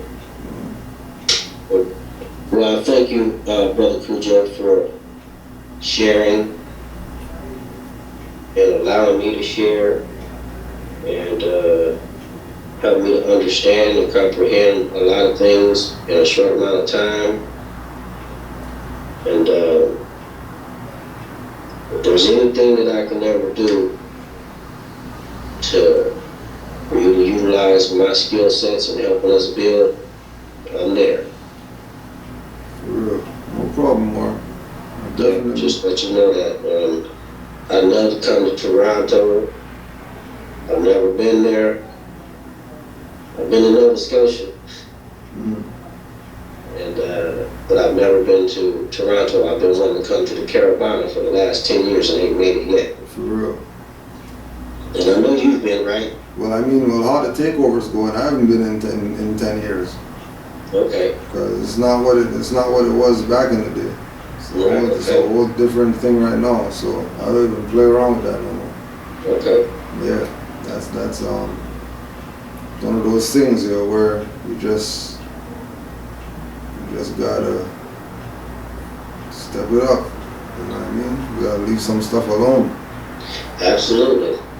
And, I'll take it from you. If it ain't the same as it was 10 years ago, have to go. Yeah, it's got to go straight. All right, brother, I'm up. Tell you again, thank you. Anytime, Mark. Anytime. Thank you as well. For making the forum available. I think we have a little bit of meat and potatoes in there for some of the listeners who would agree with that. Yeah, oh yeah, for sure. I think that they'll be able to take something from what we discussed today and hopefully walk away from it with something that they can expand on for themselves. So. Sure. Who has ears to hear will hear. Who has eyes to see will see. Absolutely. Everybody else, they're on their own. That's right. They have a choice. For real. All right then, brother. Yeah, more. 5 on the left, 2 on the right. 2 on the right. Allah, the Father of the universe. Allah, the Father of the universe. Father of love. Father of love. Truth. Truth. Peace. Peace. Freedom. Freedom. And justice. And justice. Allah is my protector. Allah is my protector. My guide. My guide. And my salvation. And my salvation. By night. By night. And by day. And by day. Through his holy prophet. His holy prophet. Noble Ali. Noble Ali. Islam. Islam. Islam. Islam. Islam. Islam. Peace and love, more. Until the next time. Most definite, fam. Stay strong. All right, you too, brother. All right, peace. Peace. All right. Yeah. So what's been going on with y'all? Well, not much, man. Moving, making moves. For real, for real. Trying to get it off the ground. Trying to get this information out. You gotta hear that, man. That's what it's about. I got when I ordered some books or whatnot from RB Bay Publication. You know, they sent a whole bunch of pamphlets or whatnot. And I was thinking about just getting those printed off, some duplicates. Yeah, yeah. Just hand those out, especially since college started back around here. Right. We'll be able to get a lot, get it out and see what we get back for real. Yeah, yeah. Also, too, you could do you could make up some little flyers too. Yeah. Just do something, you know, some one pagers or whatever. You know, with you know, just info, yo. You know, yeah. Even advertising like what y'all are doing now. Right. You know? And having people come over there, or trying to connect with some people at the college, so right. you can get some space over there. Exactly. We need some of that free space. Yeah. Because you'll be able to get it. It shouldn't be hard to get once you connect with the right group. You know what I mean? There might even be some native groups up in there. Right. I'm trying to. At one point in time, I was in one little study group with this dirty Moor running, you know, charging people $5 a session and all this other stuff. UCC, you know how they go. Right. So I'm still trying to get them folks because a lot of them was traveling at least an hour or 2 hours just to come to the class. So I'm still trying to connect with those. Yeah. So. Yeah, man. So where we starting up, yo? Alright. Good. Shit, I just want to start off saying peace. Ever to the Prophet Noble Ali. Islam. And that everything he brought us, you know. Yeah, we're here for the new Moors, we're the young Moors. I don't know, I'm about 23 now, so I don't know if I'm the youth level or not. But, yeah, you know, we're here for the bored and just bored, unbored, you know what I'm saying? So, yeah. All my focus for this is going to be the financial gain and how us as with our newfound nationality, how we can secure, you know, our business aspects without being impeded by these corporations or whatnot. Right. So, yeah, that's what I just want to start off. You got something you want to talk about? Yeah, I'm on everything the same thing, you know, basically trying to build businesses, you know what I'm saying, without these corporations getting at us. Right. That's basically it. All right. Let's start with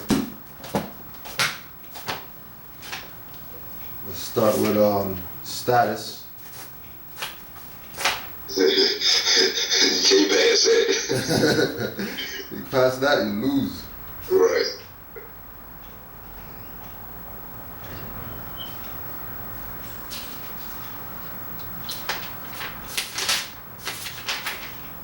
All right. Status. Standing, state, or condition. The legal relation of an individual to the rest of the community. The rights, duties, capacities, and incapacities which determine a person to a given class. A legal personal relationship, not temporary in its nature, nor terminable at the mere will of the parties, with which third parties and the state are concerned. While term implies relation, it is not a mere relation. It also means estate, because it signifies the condition or circumstances in which one stands with regard to his property. In the yearbooks, it was used in this sense. right? So before we do anything, we have to have a status, right? So with securing, just like it's saying, standing, state, or condition. So what's our standing? What's our state? State meaning jurisdiction, state meaning mind, state meaning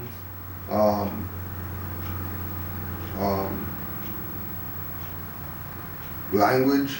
Are we illiterate? Are we competent, incompetent? Right. Condition. What's our economic condition? What's our social condition? Could we do we only, are people basing their interaction with us on our financial capacity? Are they interacting with us just because they can make fiat off us? Right? Are they, are we going to be able to, like all these things are conditioned, right? Are we going to be able to go somewhere and say, here's my nationality card, don't charge me tax? And them say, all right, and not charge you tax? You know what I'm saying? And keep in mind that Noble Drew Ali, when he said this is a Moorish divine and national movement, it was to clear up our status, which includes all these things. Right? So when we hear, like we were talking about with the class last week, that, like we were saying with the Dirty Moors, and them pushing whatever ideals they have or whatever, and then they never mention the Prophet. You never see a picture of the Prophet on their website. You know what I mean? They sort of put him in the back. You know what I mean? And push whatever it is that they want to push. You know what I'm saying? All that stuff in the Moorish Divine and National Movement, the key or the focal point is correcting your status. And once you correct your status, you correct your standing, you correct your state, you correct your condition, you now have a relation as an individual to the rest of the community, right? We now have rights, duties, and capacities, and we dissolve the incapacities, right? We dissolve the incapacities which determine our given class. Which before we came into Noble Drew Ali, our class was the bottom of the social ladder, right? Yeah, 3/5, right? 3/5, right? Exactly, right?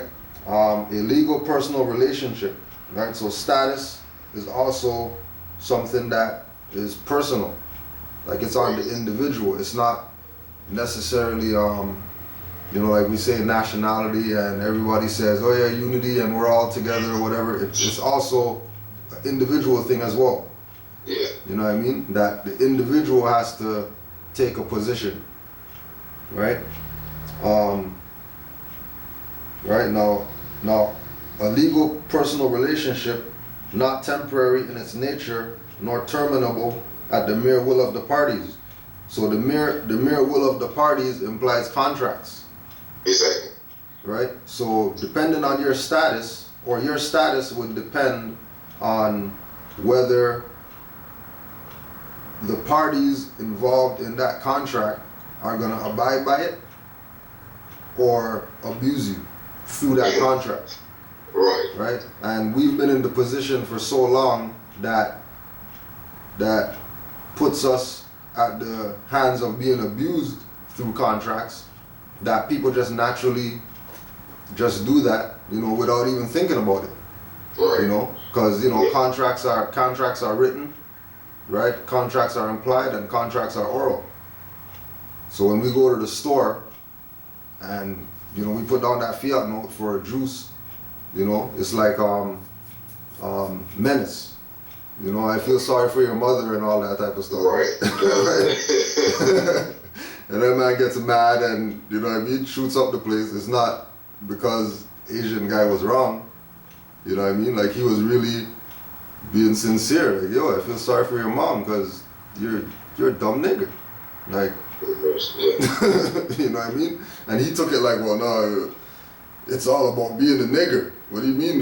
What do you mean you feel sorry for my mom or whatever? You know what I'm saying? Because all these people in the world, they know that you know, we're the founders of civilization, and they're expecting us to act a certain way. And when we act contrary to that, you know, the only thing they can really do is lash out, because they can't tell us that, well, you know, you're wrong, because they're gonna get menaced. They know they're gonna get menaced, so they shut the hell up when they're dealing with us, and they're not gonna try to correct people who they know. You know, as soon as it's like when we're on Facebook or whatever, and then you're battling some people, and as soon as you hit them with some truth, then they want to talk about, you know, how big their crew is, and you know what I mean, they got boys that live in your city and all that, right? Opposed to just accepting it's supposed to just accepting the truth of the matter. You know what I mean? You know? It's an ego. The ego, right? They wanna go in their holster. You know? just because you drop some bombs on them that they don't like, or they can't handle emotionally. The emotions. Right? So a legal personal relationship not temporary in its nature nor terminable at the mere will of the parties. So status can't be terminated by somebody else. Right? So you can't, not because you went and got a license and didn't reserve your rights, means that you're not a Moor. Exactly. You're still a Moor, whether you reserve your rights or not. Exactly. Yeah. Because you can't be that corporate entity. Even if you wanted to, you can't be that. Right. You know what I mean? Right, but you know, that's why again, Noble Drew Ali, and he said, you know, my duty is to get you guys to start thinking. Because if we thought, we would know that we can't be 3/5 of a human being. If I'm standing here in front of you, obviously, obviously I'm a whole living entity. If I'm in front of you right now, right? While the term implies relation, it is not a mere relation. And it also means a state, because it signifies the condition or circumstances in which one stands with regard to his property. Right, which ties into what we were saying about, if we want to have businesses and whatever, we're gonna have to have a warehouse with stock, etc. Right, and if we have that, you know, we got to be in our correct status to even house that stuff. Right. Because if we're not in our status, they're gonna come take all that stuff from us anyways. Call you a domestic, you know, the other word. Right, you know what I mean? Right, because that's just, and again too, it's not that they're wrong. You know what I mean? It's that we've been outside of the fold for so long that they just take the position of, you know, well, we'll just abuse these people. Right? Yeah. I mean, that's how they eat. Right? Right, exactly. Right? And then and status, like when we now there's a lot of the terms that we address in law are synonymous, right? So you're gonna see the interchange of the meanings, but in different words, right? So we just read status, so then now we go to nationality now, right? And in nationality, that quality or character which arises from the fact of a person or a person's belonging to a nation or state, right? Nationality determines the political status of the individual, especially with reference to allegiance, while domicile determines his civil status. Nationality arises either by birth or naturalization. According to Savigny, nationality is also used as opposed to territoriality for the purpose of distinguishing the case of a nation having no national territory. Right? So even within nationality, status is in there. Right. Political status is there, and civil status, right? And nationality arises either by birth or by naturalization, right? All right. So as nationals, right? So we go there because nationality has a root word national, Right. right? So we go national, pertaining or relating to a nation as a whole, commonly applied in American law to institutions, laws, or affairs of the United States or its government, as opposed to those of the several states. The term national, as used in the phrase national of the United States, is broader than the term citizen. Right. Go figure, right? Right? Right? So that's why Noble Drawley said being born here doesn't make you a citizen, because we're nationals. And it's not about being a citizen, it's about being a national. Right. Because being a citizen classes you in a lower bracket. It's a higher bracket than being stateless, but it's still a lower bracket, saying that you're a citizen of. Right, you're still subject to. Right, you're still subject to. Right. You know, and then the root word of national, nation.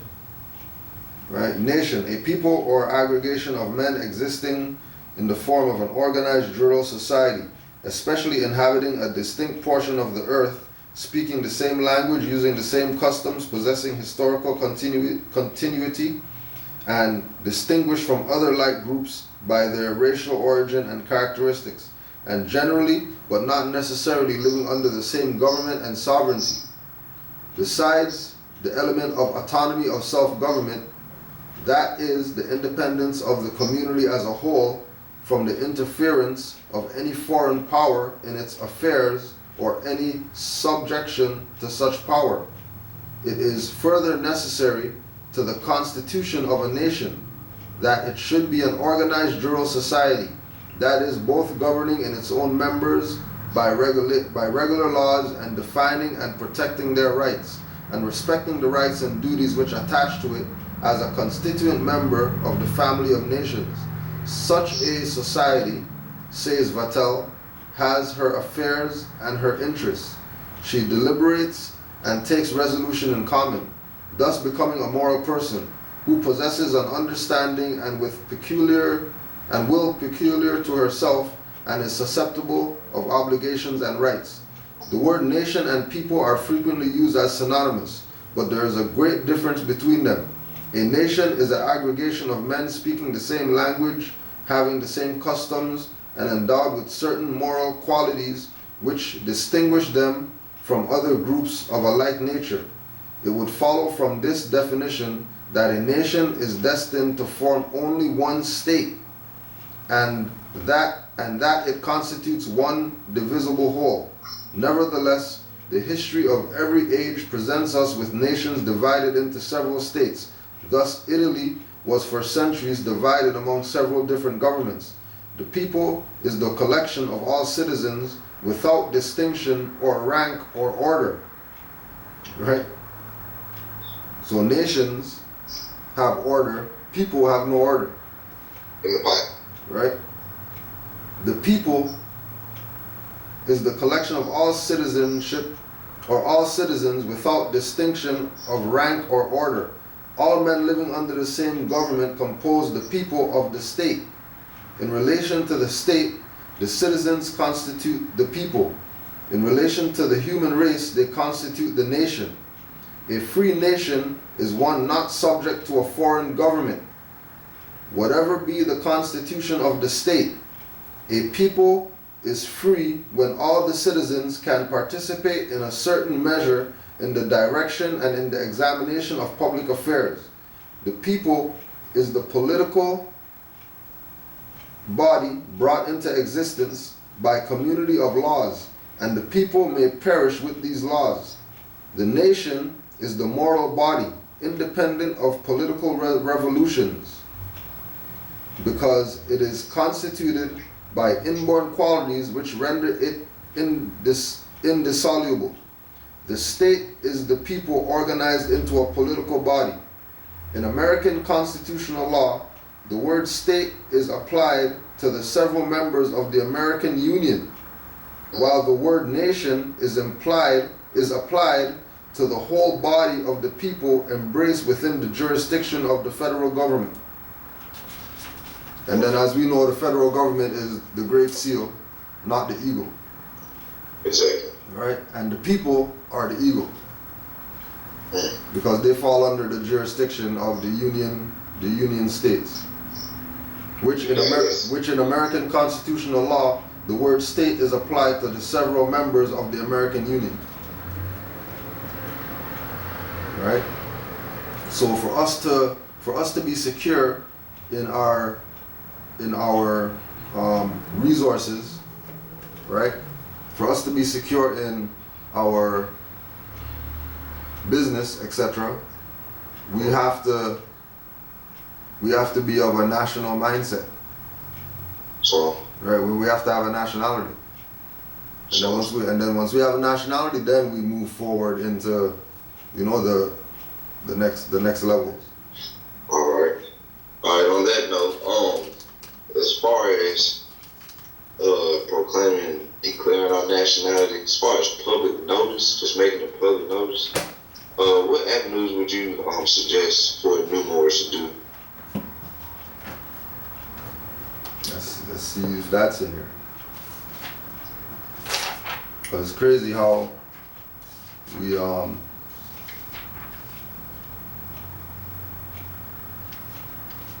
when we start getting the law dictionaries and stuff like that, Right. and checking out certain things, we see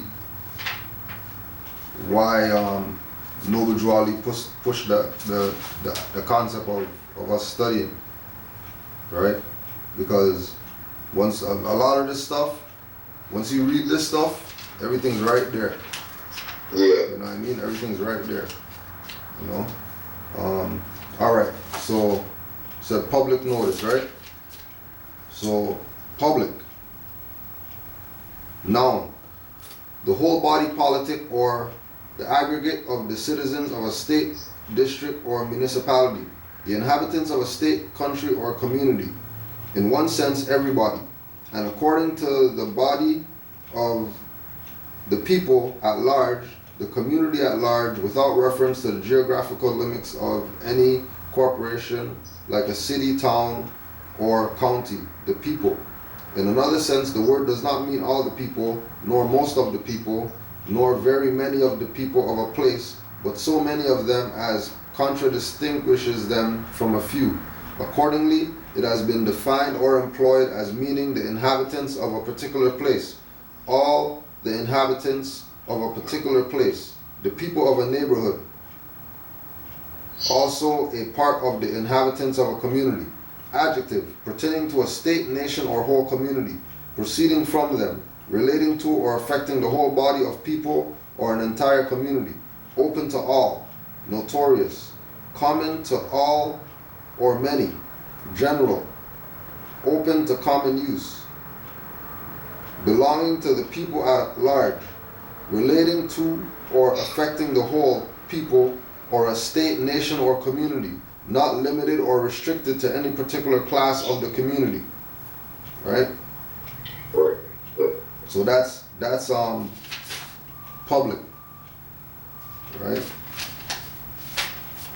Now notice, information, the result of observation, whether by the senses or the mind, knowledge of the existence of a fact or state of affairs, the means of knowledge, knowledge of facts which would naturally lead to an honest and prudent person to make inquiry, constitutes notice of everything which such inquiry pursued in good faith would disclose. In another sense, notice means information, an advice or written warning, in more or less formal shape intended to apprise a person of some proceeding in which his interests are involved, or informing him of some fact which in his right to know and the duty of notifying party to communicate. Under the negotiable instrument law, notice of infirmity of instrument is actually knowledge or knowledge of such facts that taking note amounts to bad faith. Notice is either 1. Statutory, made so by legislative enactment; 2. Actual, which brings the knowledge of a fact directly home to the party; or 3. Constructive. Constructive notice may be subdivided into A, where there exists actual notice of matter to which equity has added constructive notice of facts which an inquiry after such matter would have elicited, and B, where there has been a designed abstinence from inquiry from the very purpose of escaping notice. Actual notice has been defined as notice expressly and actually given and brought home to the party directly. The term actual notice, however, is generally given a wider meaning as embracing 2 classes, impress and implied. The former includes all knowledge of a degree above that which depends on collateral inference, or which imposes upon the party the further duty of inquiry. The latter imputes knowledge to the party because he is shown to be conscious and of having the means of knowledge. In this sense, actual notice is such notice as is positively proved to have been given to a party directly and personally, or such as he is presumed to have received personally because the evidence within his knowledge was sufficient to put him upon inquiry. Constructive notice is information or knowledge of a fact imputed by law to a person because he could have discovered the fact by proper diligence, and his situation was such as to cast upon him the duty of inquiring into it. Notice is also further classified as express or implied. Express notice embraces not only knowledge, but also that which is communicated by direct information, either written or oral, from those who are cognizant of the fact communicated. Implied notice is one of the varieties of actual notice, not constructive, and is distinguished from express actual notice. It is notice inferred or imputed to a party by reason of his knowledge of facts or circumstances collateral to the main fact, of such a character as to put him upon inquiry, and which, if the inquiry were followed up with due diligence, would lead him definitely to the knowledge of the main fact. Right, so as Moors, public notice. Notice given to the public generally, or to the entire community, or to all whom it may concern. Right? Right. So us putting the public notice out is basically by any means necessary to get the information of our corrected status out there to the greater community. Okay. Right? So that can be done through like media.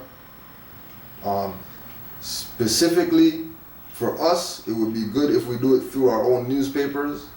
Right. So starting up a newspaper, right? And attaching your free national name to it. So the paper is allodial in character, right? And independent or Aboriginal, indigenous newspaper. You could use their newspaper, but that'll get costly. Mainly because of the cost, we wouldn't use their paper, right? And you could also do fax, email, mail. Mail would be best because you have a documentation receipt that it was sent, and that somebody received it, etc.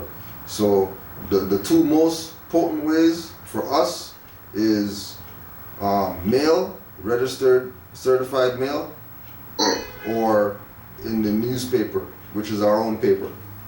Okay. Right? The other methods, email, fax, and anything else would be more for complaint notices. So let's say we have an issue with public servant, Right. you know, and we happen to get their name and, you know, a picture of them and bond number, what you know, district he works in, what office he works in, who his supervisor is, etc. You know, write a writ up, right, with that information in it, outlining the situation that happened and the things that he violated or she violated internationally, right? Right. And putting that on YouTube, putting that on in faxing any and everybody, any organization having to do with human rights, any organization having to do with constitutional rights, you know, because there's all these little groups out there, you know, that fight for the rights of the people or whatever, you know what I mean? Send it to those people. Send it to, you know, the so-called de facto governmental people, you know, right? And it's mainly to send to them, so that, because they'll talk to each other. Yeah. Right. So it's mainly to send to those people, because even though they're de facto, we're sending it to them so that they can know that we know about the fraud that's going on. So it's not going to be a surprise when, you know, the next thing they get in the mail is, you know, a statement of claim for them being sued or whatever for being in conspiracy with this whole fraud that's going on. Right. Moorish organizations, you know, so letting them know, putting them on notice as well, that, you know, somebody else has come into the fold, you know. So find as many, whether they're dirty or whatever is irrelevant, just put them on notice of your nationality claim, because mainly they should know, the Moors. You know what I mean? Mainly the Moors should know. So just get all the addresses that you could get. You know, if you can't get addresses, use emails. A lot of Moors have that. You know, I mean, even now that it's public knowledge that Facebook is CIA, FBI. You know, put them on notice, right? Post your stuff up there, so those guys know what's up. You know what I'm saying? You know, because people even take that lightly. You know, people take Facebook light when, you know, there's cases where they're using people's Facebook to trap people. I mean, they're using people's Facebook to say, yeah, this guy posted pornography on his child porn or whatever, and, you know, there's 8 million pictures of child porn on his Facebook page. Really? Yeah, out here, you know, they use Facebook regular. Oh yeah, I know they use the times, like say you did something or whatever, they'll look at the times that you posted. Right, exactly. all kind of stuff. Exactly. You know, so with and also too, as far as the notice, remember that the most important notice that has to be put out is the notice to yourself. That's the most important notice. Okay. Notifying yourself that you're Moor, that you proclaimed your nationality. Because if you don't know that you proclaim your nationality, you're just throwing stuff out there, right? Okay. And people still, you know, and when I say notifying yourself, I'm saying like your immediate family and people in that you know. Right. Right? Whether they believe it or not, whether they're down with it or not, all that's irrelevant. Right. You know, because we already know the battle with the family. You know what I'm saying? Right. Putting moms and pops and uncle and cousins or whatever on nationality and birthrights is, you know, pulling teeth or whatever. Right? Right? You know, we can't even get them to adopt a dark-skinned Yashua, much less call themselves LB and you know what I mean, say that they're indigenous to this land and all that. Even though they know that already, you know, right? Yeah. You know, from great grandmother and all that, telling them, you know, yeah, just go in the back, go pick that thing, you know, that's the herb for whatever, or boil some ginger for whatever, and cut up some garlic and put some oil on it and eat that when you're sick or whatever. That's indigenous practices right there. Right. Whether it comes from the continent or whether it comes from here, it's still indigenous practices, right? Because people have the mindset that when we say native or indigenous, we only mean Americas or relating to native Indians. Yeah. When people on the continent who eat fufu or they have their indigenous culture over there, that's indigenous. That's their culture. Africans are indigenous people in Africa. Right. You know what I mean? Australians are indigenous people in Australia. Yeah. Right? So the notice is really just getting the word out that you made this proclamation, you made this correction of your status. And remember, status being that interaction that you have with the community, with society, and all that. You know what I mean? So you're taking the steps necessary to get out of that 3/5 position. More mentally than the physical paperwork and all that. Yeah. Because nationality is more spiritual than people think it is. Right. It's a change inside yourself. Right. It's a complicated thing. Exactly. And as complicated as it is, it's simplified as well. It's really Like, right. Like we talk about all the time. I was talking about in the building where I'm at. The last week of the month, the landlord, they have these frames on the wall that can open and close, so they can put stuff in there, advertisements for stuff or whatever, right? The last week of the month, every month, they put the thing in, notice. This is for all the residents, rents due on the 1st of the month, whatever, keep your whatever. Right. Right? Public notice, right? And it doesn't matter, they're not putting that there only for just the people who live in the building. You know what I'm saying? They're putting that there for anybody that comes to the building. If they're gonna shut water off, at 9 a.m. tomorrow morning, they're gonna put the thing in there saying, water's gonna be shut off at 9 a.m. So make sure you turn your taps off, whatever, so you don't flood your apartment, etc. Right? So if individuals have visitors, they're gonna see it. They don't live in the building, but they're gonna see the notice. Right, because they're the public as well. And if it's something dire, they'll let the person that they're visiting know, you guys see that notice downstairs? They're shutting off water for 5 days tomorrow. You know what I'm saying? Like, and and then that's the same thing with sending it to the de facto people. So when you send it to the de factos, they're gonna talk amongst each other. Yeah, they have been talking. I know they talked about me. I heard it out their mouth. Yeah, right.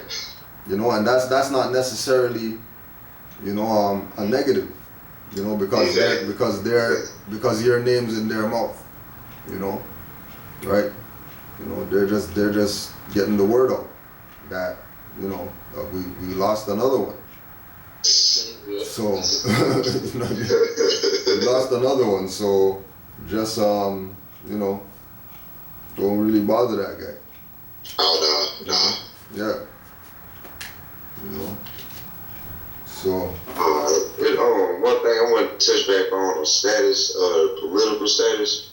I know of what Sion Bay did with the registration, but I don't know exactly how that the AA 22141 how that interacts. Do we just fix that to like our signature, like we would do the UC 103 and all that stuff? Well, that's just that's more of a guide, okay. so that they know what perspective. Let me see if I find the.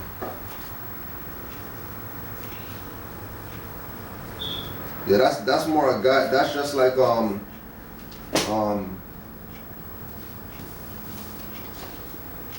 that's just like the UCC codes for reservation of rights.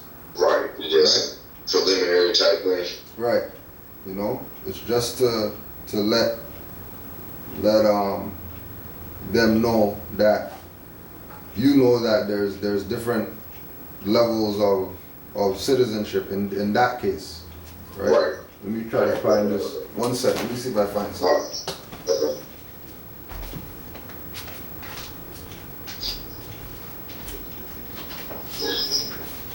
That's a lot. I got some people on Twitter that's asking that man's questions. I won't say random, but about nationality.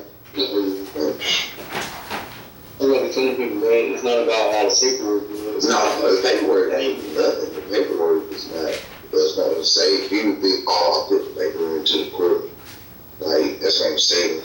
They don't still about what they're doing. They know from the get-go. You know what I'm saying? Yeah, I remember when we were born. Right, they know. It's so, yeah, I just think we just gotta get more people. That's the only way we're gonna be able to get more people. They ain't gonna take 5, 10 people serious. All right. That's the largest part right there. Yeah. So we got there's a lot of people out there. There's a lot of people out there. There's some picture spies on the universities. I gotta know how to bring it like campus information from back. I'm saying it's a soapbox thing on campus. So we really start getting rid of it. All right. Okay. Moorish Americans who have become, this is CMB certificate AA 22141, lesson book 14 by Taj. Right? So you can get this on RVB. Okay. Right? Okay. Moorish Americans who have become conscious of the true history and hidden science culture in the Americans Al-Marak will usually become civically active and pursue their Moorish science and birthrights. For those who do, this information is a key to bringing all parties to the law of the land, constitutions and treaties. With proper jurisdiction and proper venue, Moors, initiates and doctors of law review these facts. CMB's 3 copyright certificates referred to in this article have the following registration numbers. Certificate registration number AA 77869, March 23rd, 1948, corresponding to Moorish calendar year 1368. Copyright owner CMB's Clock of Destiny, March 25th, 1948, Moorish calendar 1368. 2. Certificate registration number AA 209316, March 31st, 1952. Moorish calendar 1372. Masonry and Astrology and History and Geography, Clock of Destiny 2, a revised edition of a previously published book, Clock of Destiny 1. 3. Certificate registration number AA 22141, September 8th, 1952. Moorish calendar 1372. Clock of Destiny, Moorish American Nationality Card of Identification with Zodiac Constitution. This certificate, AA 22141, is the focus of this civic examination, for it is without doubt affirming the political and civic relationship, proper venue at law, between the Moors, the Franks, and other foreign Christian nations. United States Codes, Title 22, Chapter 2, Consular Courts. 1. Consul, a wazir, officer, consul or minister, representative of a nation who is appointed or assigned the duty of the overseer of the nation's relationship with other nations concerning the citizens, mercantile, economics, etc. The consul or consuls generally report to a higher wazir, who is called a consular general. Consular courts. Consular courts generally deal with the civil cases and in some circumstances having criminal jurisdiction. Consular courts are courts held by consuls of one nation or country in the territory or jurisdiction of another nation or country. These courts are operated under the authority of treaties, which are constitutionally enforced. All parties must be lawfully identified with documented proof of nationality and citizenship and documented proof of authority to enforce the sovereign law of the people. Do not go beyond this paragraph if you do not understand it. This is your key. You want to read this part again, or you got it? I got it. Right. I got it. The descendants of Moroccans born in Americas, the Moorish Americans, should refer to their Treaty of Peace and Friendship of 1787 between Morocco and the United States of America. Remember, the European Christians are foreigners, settled in your land, Amexem. As consular courts were abolished in 1376 Moorish calendar year, all issues between Moors and European Christians, being of a treaty, therefore have no jurisdiction. A change of venue should be automatically recognized by inferior courts. Any jurisdiction claimed without mutual agreement within the prescribed proper forum is void of law. Federal officials must operate with constitution and treaty law to have jurisdiction in Moorish affairs in a consular court. This is the lawful forum. Where provisions are not made to address foreign relations and intercourse in consular courts as prescribed by law, then no jurisdiction exists. A court of general sessions, congressionally sanctioned in accord with the national constitutions and treaties, with consular and officials representing both nations and nationals, present and in propria persona, would be a proper jurisdiction. All parties would operate by de jure constitutional and treaty law. If there is no proper jurisdiction or venue, then no lawful or legal trial can be held. Therefore, all rights revert back to the people. This is where Certificate AA 222141 clearly proves its purpose. When government officials supersede their jurisdiction or deny lawful due process, redress, recourse, or remedy at law, then they are criminals and are traitors to the Constitution and treaty, to which they are bound to uphold and from whence they derive any authority at all. This is where your Great Seal Zodiac Constitution come into effect. Use it. The Treaty of 1787 is the law of the land, just as the Constitution, and is binding on the judges of every state.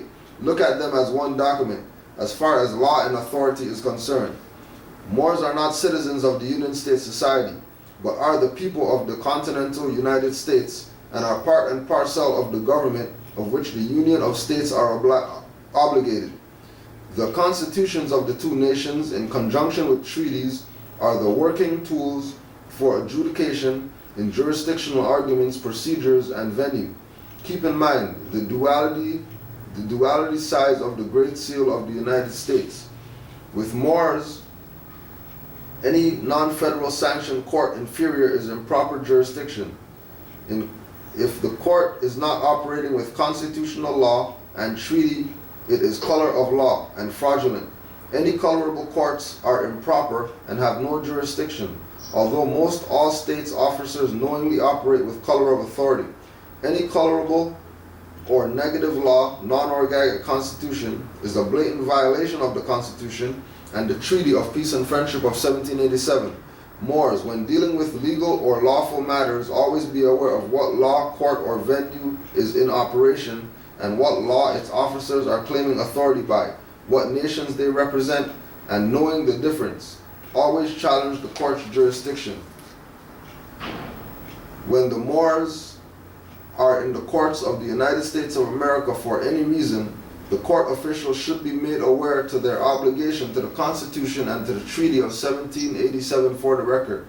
All Moorish Americans should refer to their Zodiac Constitution, remembering that they are not property wards, slaves of the state, and not Negro, black, colored, etc., or any other brands that allude to slavery.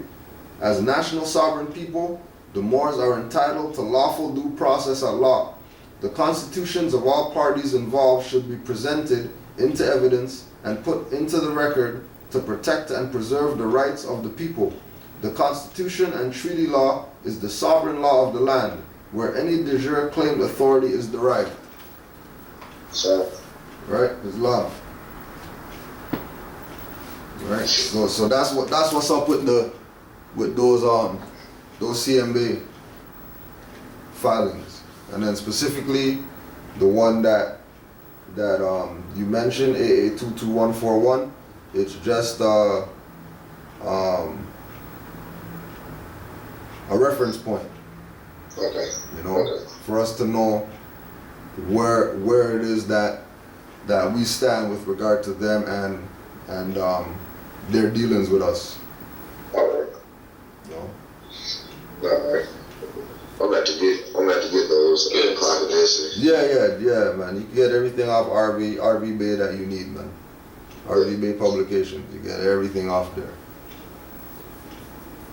Have to, alright. Verified public notice. Y'all know the status is, us as a nation. As far as, alright, say the situation comes about that a public servant does a traffic stop or whatnot, and we don't even present our nationality card at all. We give them their corporate card, driver's license or whatever. Like, from that point, that we automatically, well, I know we have gave them the illusion of jurisdiction since we have, the driver's license already. Right. But how do we revert from that as far as, they sue us via a traffic ticket or whatnot, or they so-called technical support over whatever incident happened.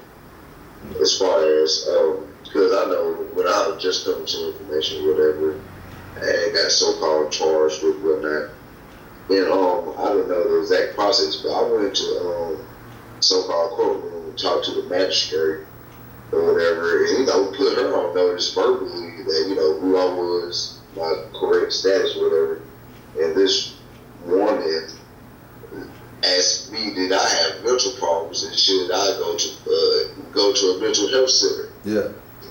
And I do feel like she was trying to give me a back door out, because here, if you go through mental court or whatever, Yeah. your so-called charges don't even show up, Right. on your whatnot. But, at the time, I'm thinking like, what? Yeah. Like, what are you talking about? I don't have a mental problem. You know what this is. Yeah. Like, you know what I'm saying? And she's a Moor herself, if she would have been there or not. Right. But she tried to say that.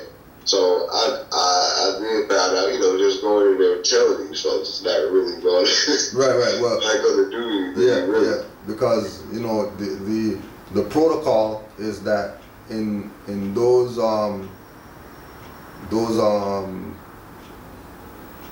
de facto offices, those administration buildings, Right. the talking to them is like talking to agents, talking to spies.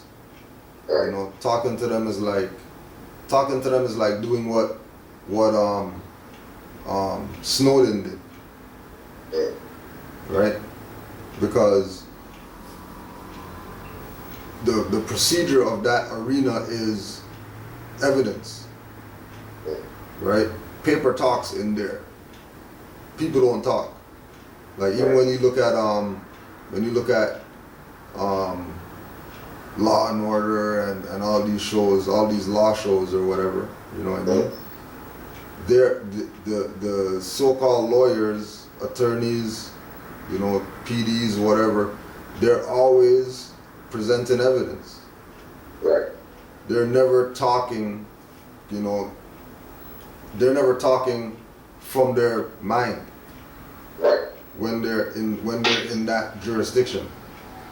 When they go to the bar, they talk shit to each other and they'll laugh at each other's case and each other's clients and whatever.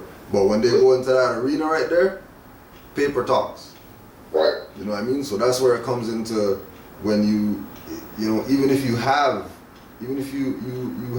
the license, right? Right.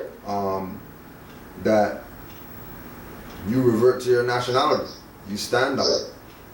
But do it through following the protocol of having paperwork or some type of documentation go to the court before you to let them know that you're going to be coming there in propria persona. Right. And then after that went on, wherever they charged me or whatnot. Yeah. And I went through the appeal process, and then that's where I did put it on, as evidence, entered it as evidence, my corrected status and all this other stuff. But as you know, they went ahead with their business, stuff like that. And at the time, I just wasn't knowledgeable enough to which processes I was supposed to notify the proper people and whatnot. But I put it on notice. It's still on record now, so. Because even too, remember that when we wake up to nationality and birthrights, and we start making claims and start putting certain things on the record, they're coming at you to deter other people. Exactly. So the next man that goes in, right, and he goes into the files like, Maurice L. said he went to court and he stood there as a Moor, and they railroaded him. They're gonna go research. They're gonna go into because it's public record, right? Public notice, right? So they're gonna go into the public record, and they're gonna see that he said that he's Maurice L. But then they still charged him. Then he said that he's Maurice L. But they still did whatever. And he said that he's Maurice L. Well, this Moor stuff doesn't work. So why am I gonna go do this process? Right? When they're still under the impression that you went to a court when you didn't go to a court. You went to Burger King, and they had a room in the back where they say, court happens here or whatever. You know what I'm saying? And everybody's walking in past the cashier or whatever, past the kitchen, going in the back to court, go pay fines. Exactly. Right? And thinking that that's legit. Right? And then when you go in there and you stand up and say, this is Burger King, like, what are you guys trying to do here? They're thinking that, he's being defiant and rebellious, and he doesn't respect the law, look what they did to him anyways, when that jurisdiction is de facto. Exactly. And any claim that they make doesn't have any power if that goes to the supreme level. That's why the appeals court sent it back down. Yeah. Because it's if you appeal, it's supposed to go the next level up. Right. Automatically, just because you're appealing, it's supposed to go the next level up, because you're only appealing because there was an injustice below. Exactly. So the appeal court's supposed to be, the snakes and ladders, ladders go up, snakes go down. But they have the snake fronting like a ladder, and people have the game upside down, going down the ladders and up the snakes or whatever. Yeah. Right? And getting themselves trapped up. Right? Yeah. But that, even that situation there is a situation where, like we were talking about earlier, that you do the writs, because you know who stopped you, right?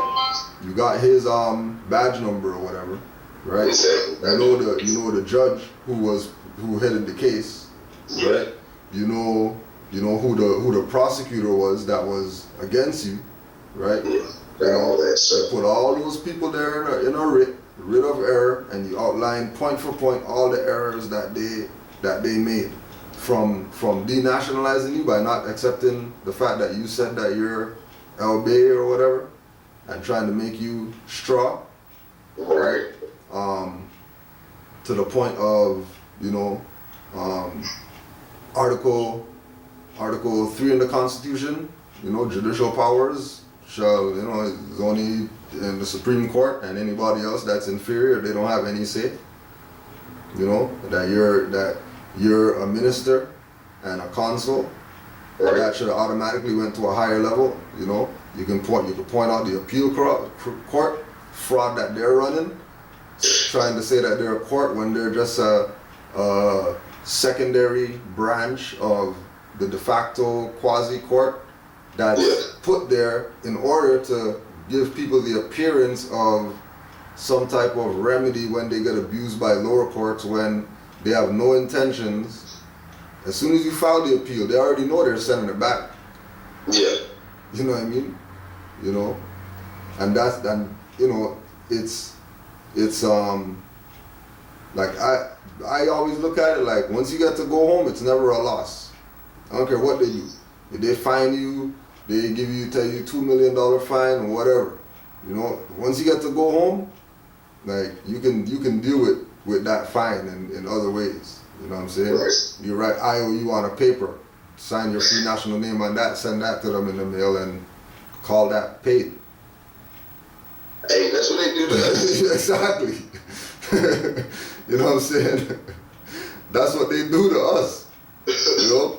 But we don't, you know, we never think that we should do that back to them. Why not? If they do that to us, then why don't we do that to them? Right. And when I did appeal, I was in the municipal court, traffic court, which if you got a logbook, there's no traffic court. Right. There's no traffic court. But anyway, I was there, and then no, I was in the municipal somewhere, and then I appealed and then it went up to the circuit or whatnot. Yeah. And I was talking to the judge. She's like, "Oh, where's your lawyer? Where's your lawyer?" I said, "I don't need a lawyer. You know, the status, your pro persona." You know what she asked me? Where do you know?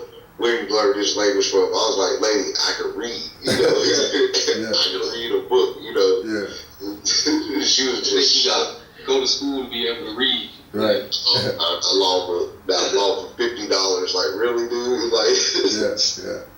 But see, like even on that level, right? Now, that's how they, like when we challenge the jurisdiction of the court, right? Right. We get so caught up in trying to be ourselves, right? That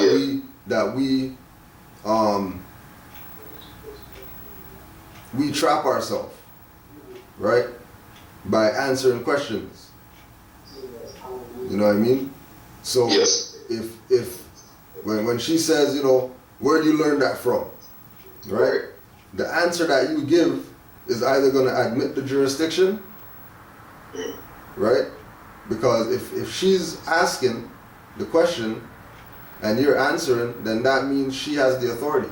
Right, pro se proceeding in her court. Right, she has the authority because we answered. Exactly, I understand. Right, so that's all. Like, and they'll ask whatever. You go in there challenging the jurisdiction of the court. They'll stop and they'll ask you whatever. They ask you about what's the weather like outside. Has nothing to do with the case or nothing like that. But once they ask a question and we answer, we just gave jurisdiction. Okay. You know what I mean? Because the answer is really ours. Yeah, if they ask a question, then the answer is mine. Right? Yeah. And if the answer is mine, I don't have to give it to you. Yeah, okay. That's mine. The answer is mine. You know what I mean? You know, what you have to do is you need to show me your delegation of authority, or you need to show me, you know, your nationality card or something, because status is the first issue at law. Right. You know, and again, you know, because of the nature of those people not going by the books, let's say, right? Because of them just doing whatever it is that they want to do, you know, we would get caught up in conversations with them, right? We get caught up in conversations with them that have nothing to do with anything, right? And all the time, as soon as we answer, they're like, yes, now we can relax a little bit, you know what I mean? The pressure is not too, you know, you might even see the judge start, you know, you might even sit up, you know what I mean, after you answer the question. Right. You know, they sit up, you know what I mean, and then they start pushing that slave master judge mentality, you know, where they talk to you about, you know, shut up and sit down and, you know, take pants off. Yeah, right. When prior to them having any jurisdiction, you know, they're up there sweating. You know what I mean? Looking at the paper, not looking at you. You know what I mean? Looking around, looking at the bailiff. You know, bailiff can't do nothing, but everybody's just waiting for that little window, you know, and then they're gonna bum rush the window as soon as it gets cracked. Yeah. You know what I mean? You know, another thing too, with regard to having the instrumentation, right? Is that, let's say, now for you know, there's not, you know, to say go try anything or whatever, but just for concept, right? Yeah. If we're Negro black colored people, right? Which means that we're a minority, right? What's your word to say? If we're a minority, right, and we're ward of the state, which means that we're a child, right? Right. Isn't it fraud for them to issue a license to a child? How are they going to give a child a license to go out there and drive a motor vehicle? Got him. Right? Got them. Right? With their own stuff. You know what I mean? Yeah. You know? How are they going to issue an instrument saying that, you know, this is identification when it has expiry date, and identities don't expire until death? Exactly. You know, like these are the, you know, little things like that to use when they try to trap you in a corner. You just pull them in the corner with you and call them out on the fraud that they're doing. Yeah. You know what I mean? You know, and then from there now it's a toss up. You know, so now you guys, you know, well, yeah, okay, well, so you want me to be Negro black color? Okay, well, I'm a minority. It's illegal to make contracts with a minor. So this should be dismissed anyways because that was a fraudulent contract because I'm a minority. You know what I mean? If I'm a minority, you can't do a contract with me. And I know for sure I signed something to get this license. It's gotta be a lawful adult or legal. You gotta be an adult to make a contract. Yep. For it to be binding at least. Yeah, at least for it to be binding, you know? So if I'm not an adult, then that means that contract's not binding, which means that, you know, that driver's license contract is fraudulent, so you should still dismiss this. Yeah. You know? So regardless of the fact, you gotta dismiss it. Yeah, regardless, you know, regardless of the fact. But again too, you know, like, you know, if you're in the status of Negro black colored, you're not even going to be able to say nothing. Exactly. You're not even going to be able to bring that up. You know, right? And you know, it's a thing where, you know, we got to get the people to at least have through our activity, give the people confidence to at least stand up, at least on the corner, when guy comes up to them to just ask them, at least ask them for a card or something, so you can file a complaint after they kick your ass or whatever. You know what I mean? Like, you know, you can't have the guy kick your ass and you never even got a card from him. You know, you don't even know what office he come from. You don't know his badge number, nothing. You just took an ass kicking just because. You know what I mean? So, you know. That's treacherous. It did, really. Yeah, man. We're down in Alabama. Yeah. So, you know, things don't go exactly as planned when it comes to police officers and whatnot. Right. So, yeah. Like, man, you're being detained. So, well, let me just let you know who I am. You know, and, you know, what's your nationality jurisdiction? I'm an American. It's like, you know, dude, no. It's not. You can't do that. Well, I'm white Americans, like, you know, white's not a nation, so try again. Yeah. I'm European. That's a continent, not a nation. Yeah. I'm Asian. This one peace officer said he's Asian. Yeah. I said Asia is a continent. You know, India is in Asia, China, Japan, Nepal. Yeah. You know, those are nations. Well, on the ID it says Asian, so I got you. I said, man, I'm not even talking to you no more. just get this idiot out of my face. Just leave him alone, yo. Just leave him alone, you know. Yeah, You know, but that's where it comes into even our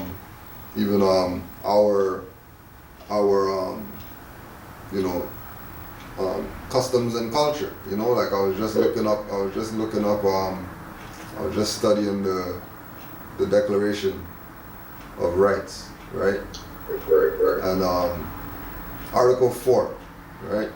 Indigenous people, in exercise of their right to self-determination, have the right to autonomy of self-government in matters relating to their internal and local affairs, as well as the means for financial and autonomous function. Article 5. Indigenous people have the right to maintain and strengthen their distinct political, legal, economic, social, and cultural institutions while retaining their right to participate fully, if they choose, in the political, economic, and social and cultural life of the state. Right? So indigenous people have a right to be involved in the activities of the state if we choose to. You know what I mean? Like, we have that right to do that. You know? We don't have to not have a license. We get a license if we want to. Yeah. Because we have a right to be involved in anything that the state says, you know, they're doing. All right, cool. Well, I want all the benefits that anybody else gets when they come here. Yeah. Because I'm here under occupation. Right. Right? And I think at this point in time, just because we don't have the mass of people woken up just of yet, that is the best thing for us to do. Yeah. Just to save our own money, right. Or something, with fiat notes or whatever, so we can put them towards stuff that we actually need. Yeah. So, like, I mean, for the longest, like for 5 years, I just now got my license back because I realized, you know, I needed. Yeah, he still does that. We got pulled over coming from a letter. It wasn't pretty. Yeah. Anyway, I just got mine back. Like, I didn't have mine for 5 years. Yeah. Like, I drove around, you know, without a problem. Yeah. And then also to remember that even though we're participating in things of the state that you know we might not want to participate of, never identify those stuff as yours. Right. Always call it their stuff, their license, their passport, their social, their fiat, their whatever. So that way you can put the obligation of fraud or the obligation of exercising fraud on them. Okay. You know, because by saying ours, we're saying that we're down with it. Exactly. Okay. You know what I mean? By saying theirs, you know, especially if you put, you know, foreign European issued license, you know, foreign European issued passport or whatever like that, you know, especially when you're dealing with them. Lets them know that, okay, well, this individual knows that this is a fraudulent document or whatever. You know what I'm saying? You know? Yeah, you got those words are very tricky. Yeah. But that's what they, you know, that's what they use to try to trap us up, you know, because they know that when you put letters together, that's called spelling, and we think that spelling is putting words together. when spelling is put a pentagram on the ground called Baphomet or whatever, you know what I mean, to get some work done.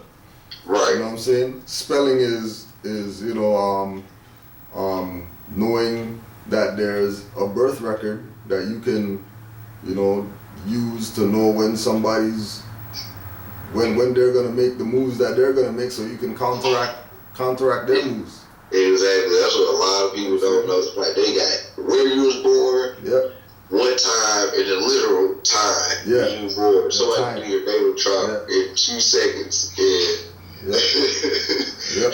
Once they got that natal chart, they got you.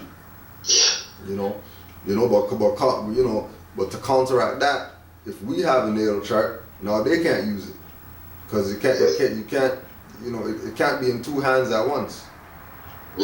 You know what I mean? Like, if they've been using the natal chart for 5 years, and we come into nationality and birthrights, and then we go get our natal chart done, right? That cancels their natal chart that they have. Because now it's with the rightful owner now. Exactly. You know what I mean? Because it is a natal chart. It is a ritual. Having that, it is a ritual, a astrological ritual. Yeah, I'm just not getting more in depth with the studies of astrology, numerology, sacred geometry, and all this other stuff. So. Yeah, man. Yeah, there's two good sites you can hit up for that. You can check beautifulnanu.com. How you spell it? Beautiful NANU. NANU. .com. Okay. Right. And that's the sister goddess Nanu. Okay. And there's also moreastrology.com. Okay. All right. And that's sister Sila Bey. All right. And those sisters are oracles in the astrology, the astrological realm. All right. They know what's up. Yeah, they channel well. Right. Okay. Yeah. Okay. And then I have came across a lot of sisters, but I ain't gonna say a lot, but I've come across some sisters that tell you stuff about yourself, like, hold on, you just saying too much right now. Yeah. Straight up. Mother knows best, yo. Yeah, right. Yeah. For real. So, I think we covered all preliminary basis, and I do a lot of media on Twitter and whatnot. I get constant questions or whatnot about nationality and stuff. I give people good references and stuff. Yeah. And I feel like that's all I can really do, because I can talk to my face turns purple and type to my hands hurt, but that is not going to make anyone really want to get the information. I feel like once they go get it themselves, they're appreciated a lot more than ain't nobody going to want to just waste their own time by getting this information and just put it down and then go back to being a slave. Like, you know what I'm saying? Nobody in their right mind is going to do that. Well, that's because a lot of our people aren't in their right mind. That's why they do that. Just look at all the different individuals out there who call themselves, leaders or whatever, right? That might have sat down and did an interview with Taj. Right. And they ain't proclaimed their nationality yet. And they did that like 5 years ago. And they sat there with the master teacher in their face, and he dropped it on them, and they still didn't proclaim their nationality yet. You know? So, a lot of our people, especially the ones that claim to know their self, they're the most lost people. Cause it was like last night we did this, we're doing movie screenings. Yeah. Doing movie screenings right now. And we screened Lean On Me last night. The old school movie.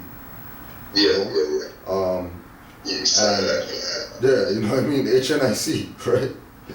And we screened that movie, and there was out of five young people. There were a lot of adults there. There was 5 young people there. Only one of them actually stayed and watched the movie. You know what I mean?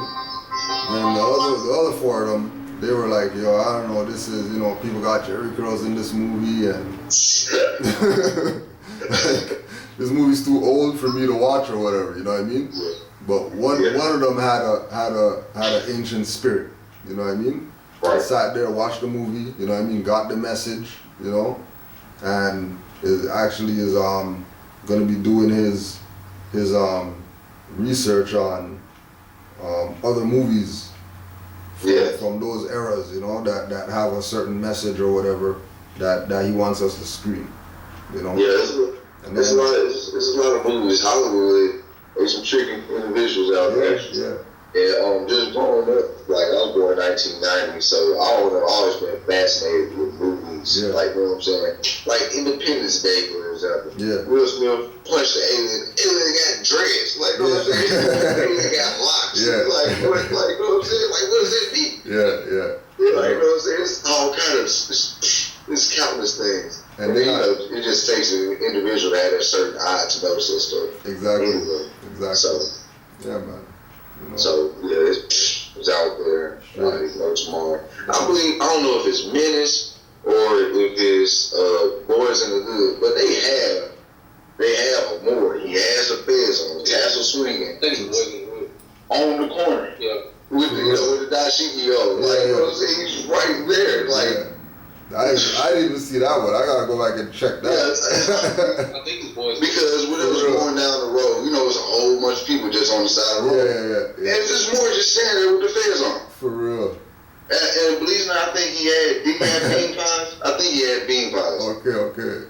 For real. So look for the pink box. Yeah. Bean pies. Yeah. Straight up.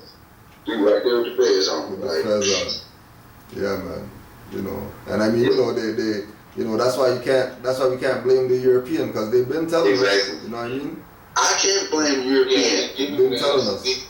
Right, and then I at first, like, just growing up down here, I was racist. Yeah. I was super racist. I was racist and prejudiced, like, you know, fuck with y'all, you know, we don't mess with y'all. Whatever, y'all stay over there, y'all you know what happens, like, you know what I'm saying? Black power. No, you're right, you know what I'm saying, black power, right? Anyway, but recently, like, I say about 2 years ago, we actually took in a European. He was homeless or whatever, he's on drugs or whatnot. We actually took him in, gave him somewhere to stay. He's a good mechanic, so, you know, every time we have car problems, you know, he works it out for us or whatever. So, you know, we did that. And I just been studying him. Their bodies look kind of funny or whatever. Their feet look kind of weird, whatever. But other than that, you know, they're some of them are okay. Okay. We can't, like, people try to just, this whole race thing. Then I try to tell them, like, okay, what about the Irish? Like, how do you explain that? Like, they're Moors, and you want to say they're pale skin or whatever. I'm like, you move away from the sun so many years, dude, you're going to lose melanin. Like, you know what I'm saying? You're going to lose it eventually. Sure. It's still going to be in there. It's not going to be as apparent. Right. So, you know, people just try to say the whole black, white thing. Then, it's about status. Oh, what do you mean status? I got to read a book. I don't want to do that. You know, Give me some, let some Nikes tell me about status. I'm game with it. Yep. Yeah. Let ESPN tell you about status. Yeah. Good luck. Speaking of, ESPN is right now on the screen up there, you know, so. And they ain't talking about status. Only the status of the next player. Yep. Pretty much. Is he signed or unsigned? That's the nationality right there. Yeah. The information's out there, and we just out here put it out there. Straight. I'm trying to get my job done so I can leave this form, you know. Whatever I need to do, I'm trying to do that. Exactly what I'm doing. I'm not trying to be here forever. Make sure I get it right this go around. Yeah. Straight up. That's all we could do, yo. Try to get it right this go around, because we already know. You know what I mean? Been there, done that. Right. You know, and history's only gonna keep repeating itself. Like this. Yeah. Straight up. But yeah, man. What's called? I'm gonna tag this in on my Twitter, you know, put on my Facebook also. And I was trying to do some conference calls. You know, when we do this, I'll probably I know you gotta pay for that feature on Skype or whatever, so probably just get those funds together, because I got, countless people on Twitter, you know, that hit me up, just tag me in or DM me, ask about nationality or whatnot. Right. You know, like I said, I give them references or whatever, but I'm trying to, you know, give them a good interface like this right here, a whole forum where they can talk. You know, to somebody that what we could do too is we could probably do like Q&A, you know, just get all their questions or whatever. Right. Okay. You just get all their questions, and then we'll just call it, we'll just call it Q&A sessions or something like that. Right. And we just put all their questions up, and we just answer all them questions, and we just throw it up on YouTube and do it that way. You know what I mean? Yeah. That makes sense. This sister was telling me that there's also another video call site called Uvu or something like that. Yeah, Uvu. Yeah. And I think she said there's a conference feature on that you can use as well. So yeah, there's a couple. They actually have sites like I know Tiny Chat and stuff like that where I don't know. Yeah, Google Plus. But I don't know if you can actually secure a channel or whatnot. Right. But I know on Tiny Chat it's being 9-10 people. For real. As far as video wise on one screen. So it's all kind of information. My cousin is a software engineer, so I'm trying to get him to put some apps together. Yeah. But even with these federal contracts, they got all his time right now. So straight up. Yeah, so that's how it's going. Straight. Yeah, man. All right, yo. Well, give thanks for the reach out, man. Good to build, yo. Oh yeah, man. And also too with those, don't forget you could do those DVDs too with the duplication too. You know what I mean? Exactly. I'm trying to get this tower now. This individual tower. For real. That's burned. That's about a lot of them. Straight. Yeah, man. Yeah, those work good. That's a good investment right there. Yeah. That's a good investment. I'll take machine and tooling now, so I'll be able to make some good CNC, like cut out some CNC wood emblems or metal or whatever. For real, yeah. So and he does thing with the crystals. I'll mess with the crystals a little bit, but he does like what's up you got right there? I got I don't know if you can see it. Yeah, it's an Orgon energy battery. Right, yeah. For real. Oh, you make those? Yeah, I have a lady that I work for that I do a radio show with. She make them, but she teach people how to make them. Okay. I'm gonna start making some myself. Yeah, so. Yeah, man. Well, I'm gonna get at you. Get a couple out here. Yeah. You know what I mean? So we can put them up. Spread out that finance. Right. That's what we need. That's why I feel like we can get as much information out as possible. More people, the better. Well, we can't be in a beggar nation. Like, you know what I'm saying? We got to have our own finance. Right. We got to have our own currency. I mean, we are the currency, but we gotta have our own. We gotta have our own for sure. Yeah, and I think that it's going to like that. You know what I mean? Our currency is the resources that we got. Right. Exactly. We really don't need resources. If we have the resources, we can get fiat. Exactly. You know what I'm saying? If we have the 50 wall racks of DVDs, you know what I mean? We can get fiat. If we have the shea butter, if we have the Orgon necklaces and rings and you know what I mean, pendants, whatever, we can get the fiat. If we have the spices, we start getting back into the spice trade and these things again, because if we check history, we realize that the Moors never really had currency. Exactly. You know what I mean? Trade. The currency was really the goods and the services that we provided. Exactly. Right. When we think about it, that's how it is now. Exactly. People just think that the fiat is money, right. But you don't buy everything. You buy everything. Yeah. So does that not tell you that the stuff that you actually buy is the currency, and not the fiat? Like what it is, for real. Anyway, that's the whole thing.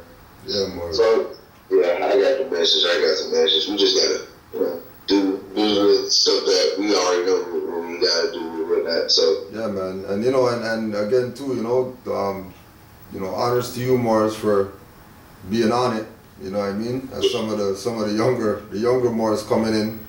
You know what I'm saying? Because we need y'all in it.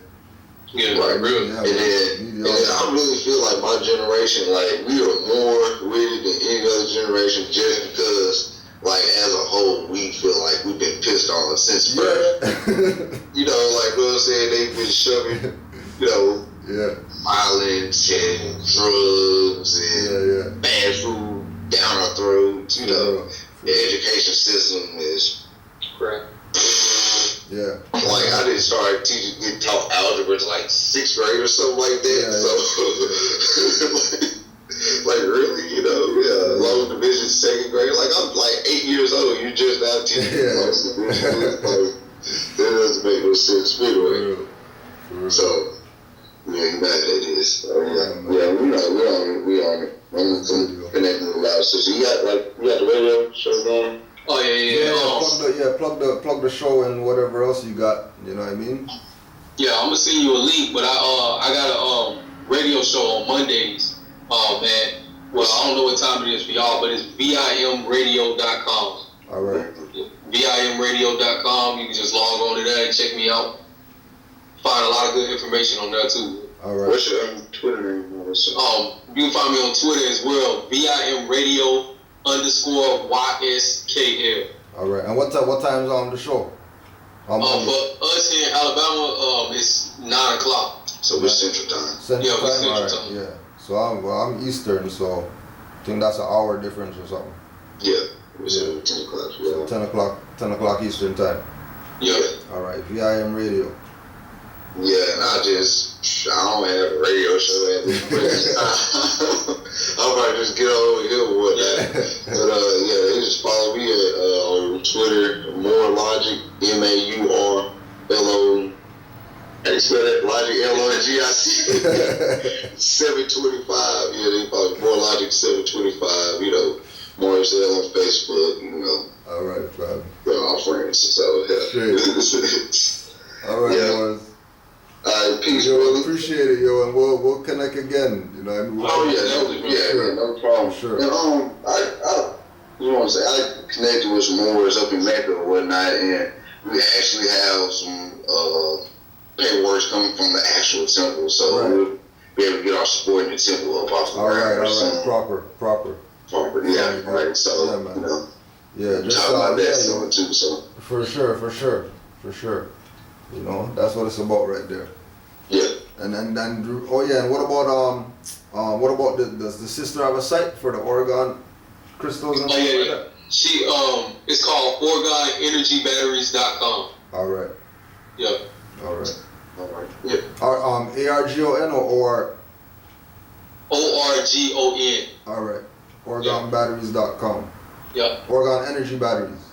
Yeah. Oregon Energy Batteries. All right. All right, Morris. All right. It's long, brother. Islam. Peace and love. Peace, bro.